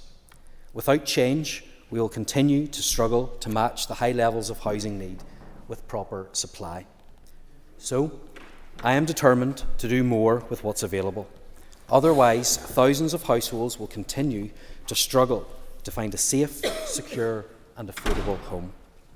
To that end, I come to the Assembly today to announce my intention to launch a competition to make available a substantial sum of money that will support the delivery of a new supply of affordable intermediate rent homes via financial transaction capital. This is a new form of affordable housing product, and it is the first time it will be introduced in Northern Ireland. It's a first step for Northern Ireland's housing sector to move beyond the established tenures of social rental, private rental and home ownership. Intermediate rent sits between social rentals and private rentals in terms of cost. It offers high-quality homes with better security and access to support services. Tenants will receive a discount of at least 20% on their rent when compared to local open market rents, and they can remain in their immediate rent home for longer than is the norm in the private sector.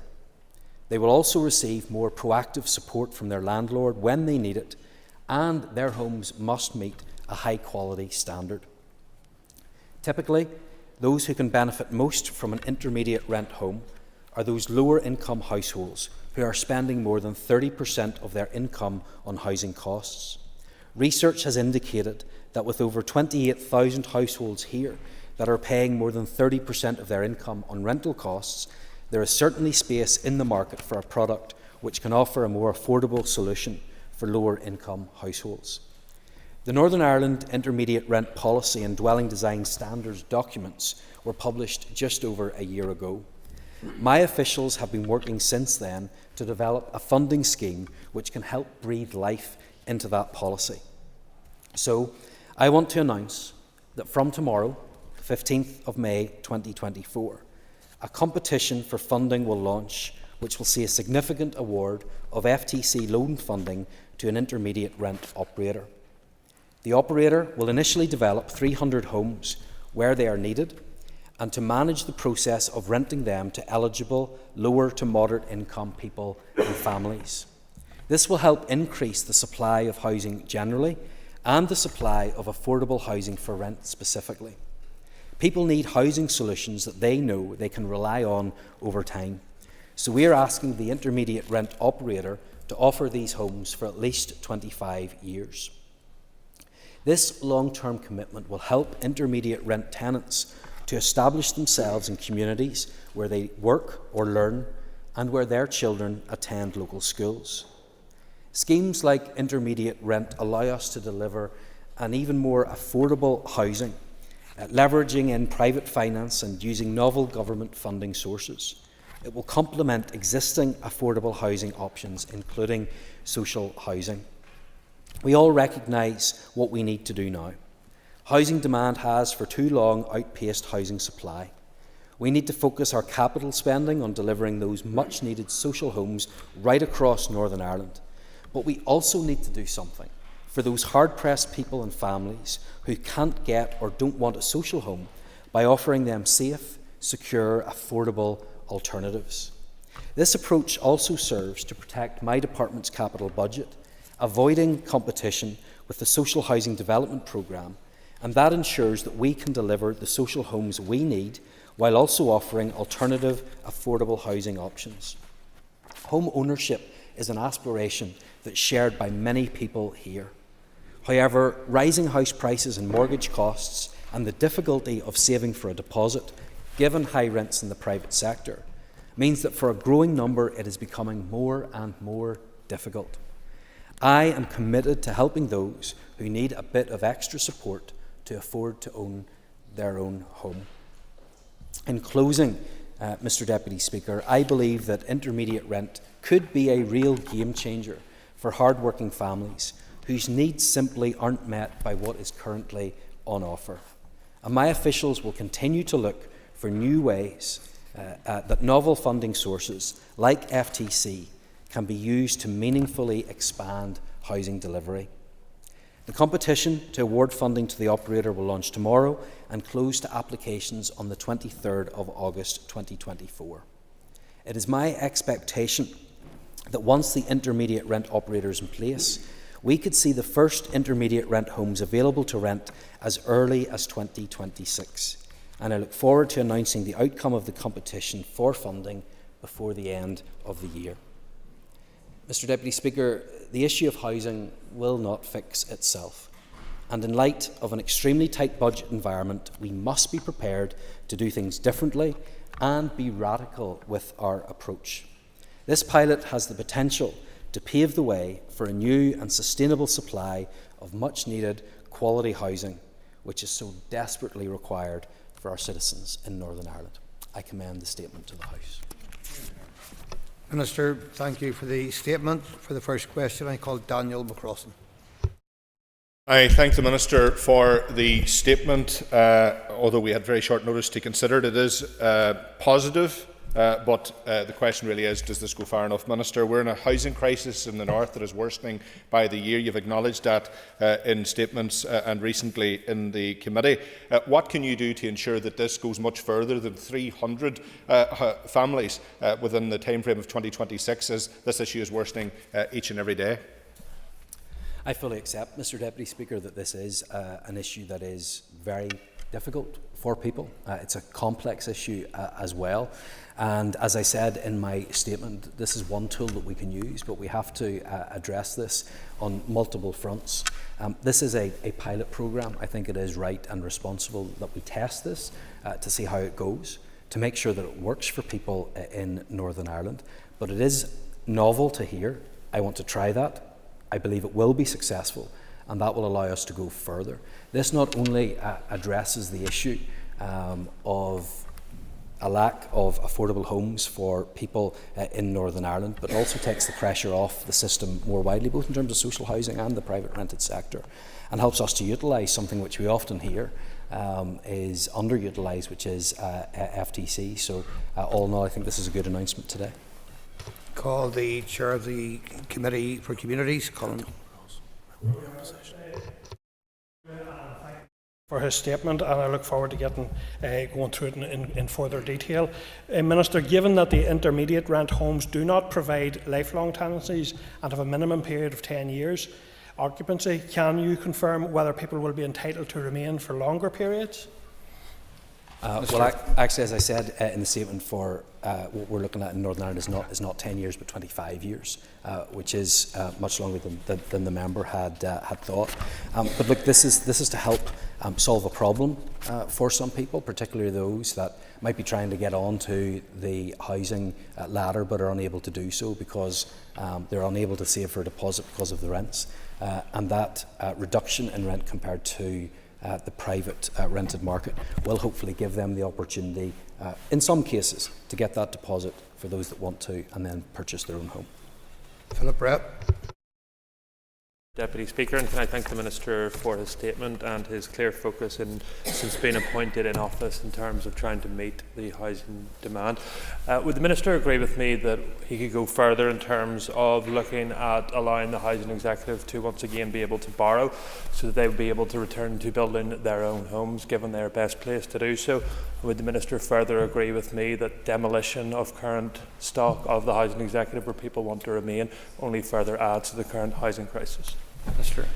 I'm always happy to agree with Mr Brett. Mr Deputy Speaker, it is absolutely right that we look to ensure the best use of the properties that we currently have, and part of that will be addressed in the housing supply strategy that I intend to bring forward.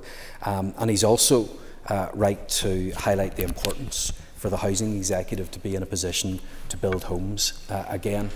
We need more social housing in Northern Ireland. We need housing associations to continue the work that they are doing, but we also need the housing executive to be in a position where they can borrow against their assets and build more homes, but importantly also refurbish their existing stock. Because what I do not want to see happen is more housing executive homes get to such a state of disrepair that people cannot live in them. That's why it's important that the rules are changed, and work is going on with executive colleagues and the Treasury to get us to that point. Kelly Armstrong. And Minister, thank you for bringing this statement. I'm sad to say that I only saw it about a minute before you actually got to your feet, but it says on page 3 that the operator will initially develop 300 new homes where they are needed, and this will be for eligible lower to moderate income people with families. With over 10,000 people who are homeless at the moment, how does this actually fit in with housing allocation points, or is this intermediate rent just going to ignore that allocation? Minister. Well, Mr Deputy Speaker, this is going to be different from allocations for social homes. This is filling a different gap in the market. However, it will help by taking that additional pressure off people that might otherwise be trying to get social homes would be taken away from that list. So it would relieve pressure, and of course there will be different criteria that will be put in place so that it can go to those that need it most. The operator will be looking at the areas of highest rent where the need is greatest and the people who can benefit most. We have over 28,000 households right now who are paying more than 30% of their income on rent, and those are the families that we're trying to help. Ciara Ferguson. And can I thank the Minister, and it's very much welcome, the intermediate rent model and 300 new homes. Can I ask, you mentioned in relation to need, can you outline the potential locations of these additional homes, given the fact that, like my own constituency of Foyle and the likes of Belfast have the highest level of housing need, how they will be prioritised? And then just secondly, with regards to these homes, will they not include the option to purchase the property under the right to buy? Thank you. Sir. To members' last question, no, this will not be subject to right to buy, because obviously there will be a private operator that will be coming in and using FTC, so it will be up to them once the 25-year period is over to decide what they're doing with their properties, but not within that time period where the arrangement has been made. The intermediate rent homes can be delivered in any location across Northern Ireland, but I believe that they will be particularly effective in areas of both high rental cost and high demand. So the operator will agree the delivery locations with my officials based on identified need, prevailing market conditions and viability. And I can also inform the member that the competition will mandate provision in at least 2 local government districts in the first phase. David Brooks. Thank you, Mr Deputy Speaker. I commend the Minister on a statement addressing what is an ever-growing need in our communities. Can I ask him just to give any further detail he has in terms of who is eligible and what the exact criteria are? Minister. Yes, so Mr Deputy Speaker, the households who can benefit from an intermediate rent tenancy include those who are not yet ready or who are struggling to save towards home ownership, those who are currently living in the private rented sector but struggling to pay their rent, or those households with lower points who are waiting to rent a social home, and they may benefit from a more affordable alternative to private renting while they wait an allocation. As I've already said, we have those that will be spending more than 30% of their household income on housing costs who will be prioritised. Those are the parameters around which we intend to operate, but that will obviously be subject to discussions as we move forward. Owen Tennyson. And I thank the Minister for his statement. Minister, can I ask what assurances you can give around the quality of the homes that will be brought forward for intermediate rent?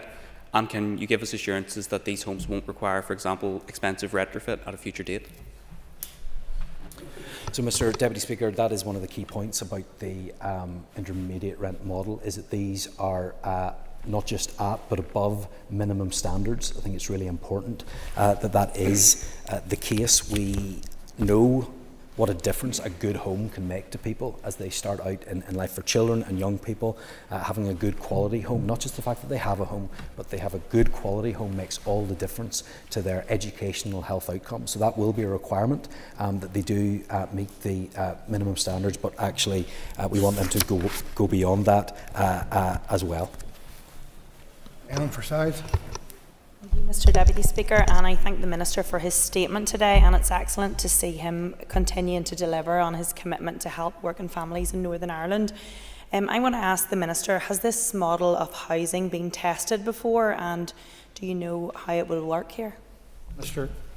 Yes, Mr Deputy Speaker, this is a model that has been tested elsewhere. It's been utilised elsewhere in GB for over a decade, actually, at this point. It has worked, it has been successful. It's why we're bringing it in here. I believe that we will have similar success. However, I still think it's prudent to take this pilot approach to make sure that it works in terms of our market and our need and the demands here as well. So I look forward to it being as successful as it has been elsewhere, so that then we can expand and grow and hopefully contribute to dealing with the housing crisis that we find ourselves in. I would just emphasise again, though, to members, this is one tool, and we have to fight this battle on all fronts. Dixon. following on from that last comment, Minister, indeed this is just one tool in the toolbox for delivery. Can you tell us what plans you have to look at other things like self-build, co-ownership and, as you've already mentioned, the key role that the Northern Ireland Housing Executive has and should have in delivering homes for people in Northern Ireland?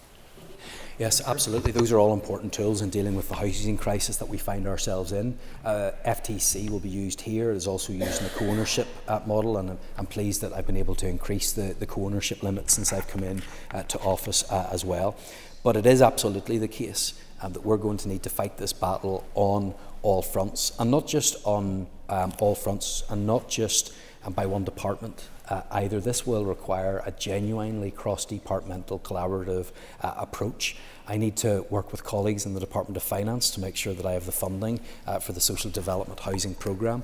I need to work with the Department of Infrastructure, and they need to deliver to make sure that we have the wastewater capacity and the right planning laws in place so that we can build more homes in Northern Ireland and build more homes easier than we have done in the past. We need to make sure that the planning law matches up to where it needs to be. We need to have collaboration with councils as well in terms of the development plans and making sure that we have enough land as well.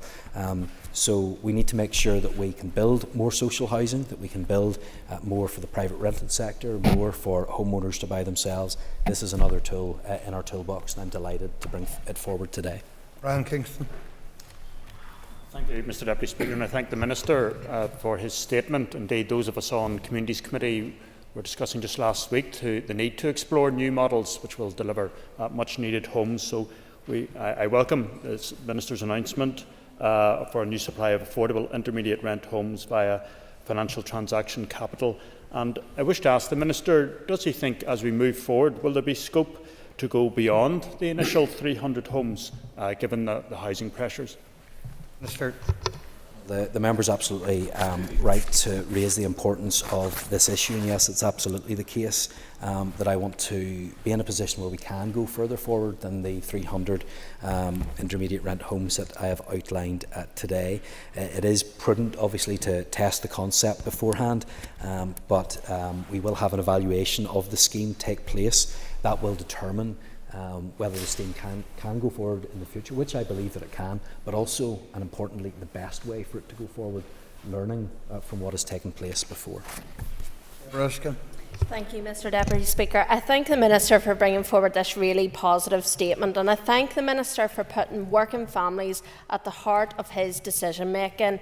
The Minister will know that I'm very keen to see the housing estate and options improved in rural areas, such as my own constituency in Fermanagh and South Tyrone. So can the Minister indicate how this initiative will help in particular in rural areas? Yes, Mr Deputy Speaker, I'm grateful to the member for the question. She frequently raises with me the need to deal with social housing in rural areas. In fact, only yesterday she was speaking to me about this, and as we all know, Fermanagh South Tyrone is very rural constituency, also the most westerly constituency, I believe, in the United Kingdom, as the member likes to tell me, and that means that it should not be left out. Rural areas are facing housing need as well. All too often we think, or the perception can be wrongly, that housing is an urban problem. It's not. There are huge demands in rural areas as well, and I am committed to maintaining the viability of those rural areas through the social housing programme as well. We have set up a rural housing steering group which has been established to explore the barriers to rural housing development and develop a plan to address them, and research has been commissioned which is expected to report in the coming months. I'll be happy to share that with the member in due course. Cara Hunter. Mr Speaker, and I'd like to thank the Minister for his statement, and I do believe this is a step in the right direction. However, I recognise in the last 5 years over 2,040 homes have been sold off from the Housing Executive via the Right to Buy scheme, and while I welcome there will be 300 new homes in the initial development here today, I just would like to know his assessment of the Right to Buy scheme and its impact on homelessness and lack of available housing for people who struggle to afford rent here in Northern Ireland. Thank you. So, Mr. Deputy Speaker, the member's right to highlight the issue of the lack of social homes that we have in Northern Ireland. I do support the right of people to be able to buy their own home. Those homes are not wasted. Those homes go to people that need somewhere to live. So it's not dealing with an issue by getting rid of the right to buy scheme. We need to make sure that we're building more social homes in Northern Ireland. We need to continue with the social housing development programme. I will continue to lobby for more funds for that, but I will also look at innovative ways for us to increase the supply of social homes, but also other tenures in Northern Ireland as well. Earl Brownlee. Thank you, Mr Deputy Speaker. I thank the Minister and certainly welcome this statement. As the Minister knows, within our own constituency of East Antrim, housing is a critical issue, so I'm pleased that he's brought this to the House today. But could you also detail what action the Department will take to increase social housing provision within Northern Ireland, particularly accessible properties? Sure. I'm grateful to the member for raising this question because it is important that people not only have homes but have the homes that are right and appropriate for them, and we know that is a struggle, and I look forward to announcing some changes in relation to making sure that people have appropriate homes. But I want the House to be very clear. In progressing this policy, that does not mean that I am stepping back whatsoever from my desire to make sure that we have more social homes in Northern Ireland. This is one tool that will help us to deal with the crisis that we are currently facing, but we have built too few social homes over the last number of years. We need to continue to build more, to give people more security. She will be aware of some of the cases that we have in our own constituency, of the length of time that some families are having to wait to get into a home. It is not good enough. We want to do better, and I will do all that I can to make sure that that programme moves forward in collaboration with the Housing Executive and with housing associations. But the real game changer for us will be the ability for the Housing Executive to borrow against its assets so that we can refurbish homes, we can renovate homes, and most importantly that we can build new homes, and that's what I'm committed to getting done. Alicia McHugh. Thank you, Minister, for your statement. Minister, I note that the setting of the intermediate rent properties will be based on housing executive analysis and annual reports. Can you set out what other sources of information will be used by your department to inform the issue of affordability across different constituencies where affordability may vary? And that is something which is reflected in my own constituency of West Tyrone. It's reflected in the housing market and that as well. Sure. Well, as I said in my answer to Mrs Erskine, housing stress and housing affordability is not an issue that is unique to urban areas, and we find it in rural constituencies as well. The process that will be set out will not be limited to any particular areas based on the particular need that is there. We will look at Northern Ireland as a whole. It will be spread out around at least 2 local government districts. I've set out the parameters of that today. However, there will be more detail that will need to be worked along that in consultation with others as well. Andy Allen. Speaker, and the Minister's rightly alluded to the fact that we need to leverage a broad array of options in order to tackle the housing crisis facing Northern Ireland, and he's also highlighted that we have previously underutilised FTC. Can the Minister expand on the amount of FTC in which this initiative will draw down, and whether his department are currently looking and exploring other models? Sure. Mr Deputy Speaker, as I've always said, we need to explore a number of different models, especially when it comes to FTC as well, which has so often been underutilised in the past. Co-ownership is another way in which we use FTC to achieve that. I'm sure he won't mind if I don't go in to the detail of how much FTC we intend to spend, because this is opening to competition tomorrow, and that would not be wise for me to go into exact numbers, but I can confirm that it is substantial, and I look forward to seeing that competition open, close, and us move forward on this issue. That concludes questions on the statement. Ms Armstrong, for point of order. Thank you, Mr Deputy Speaker. I'm not rising as a point of order to challenge the earlier decision. I accept that, but I would ask that the Speaker's office perhaps write to all ministers to remind them of Standing Order 18A2 that says in any event statements should be made at least 30 minutes before to members. Thank you, and as before we will send that to the Speaker's office for advice. And so as said there, that does conclude questions on this statement. Members, the Business Committee has arranged to meet at 1 p.m. today. I propose therefore, by leave of the Assembly, to suspend the sitting until 2 p.m. The first item of business after the sitting will be the question times on infrastructure. The sitting is, by leave, suspended.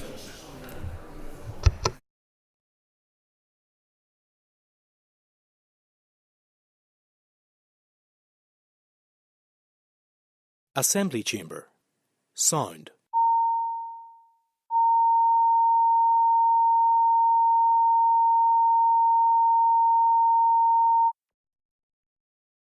Assembly Chamber. Sound.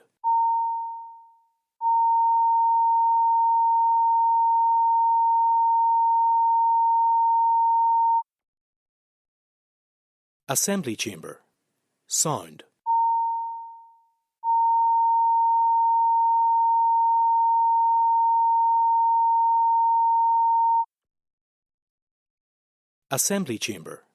Sound.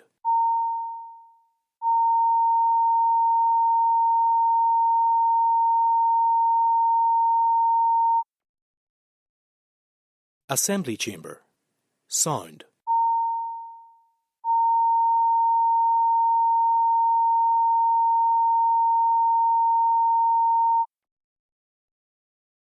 Assembly Chamber. Sound.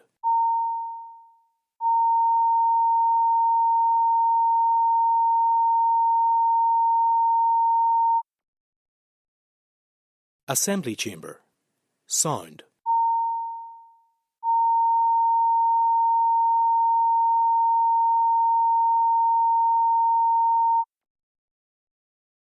Assembly Chamber. Sound.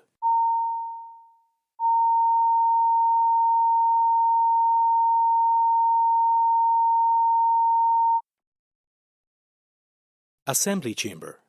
Sound.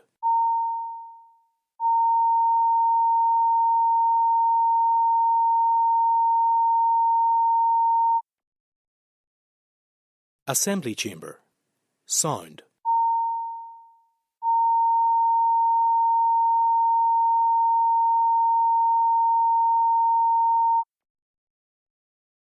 Assembly Chamber. Sound.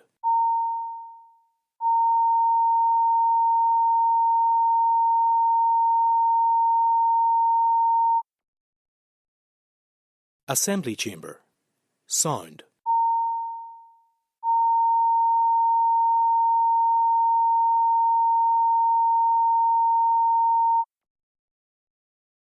Assembly Chamber. Sound.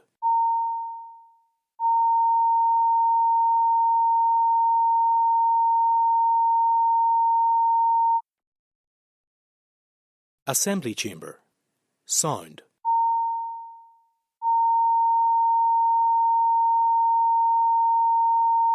Sound. Assembly Chamber. Sound.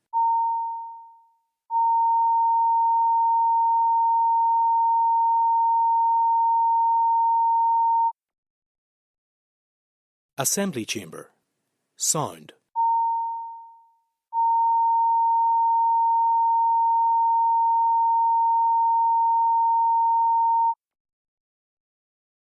Assembly Chamber.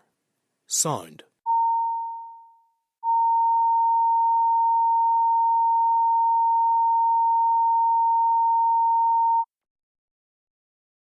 Assembly Chamber. Sound.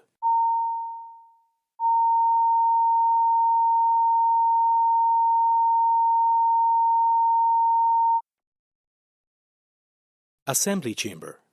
Sound.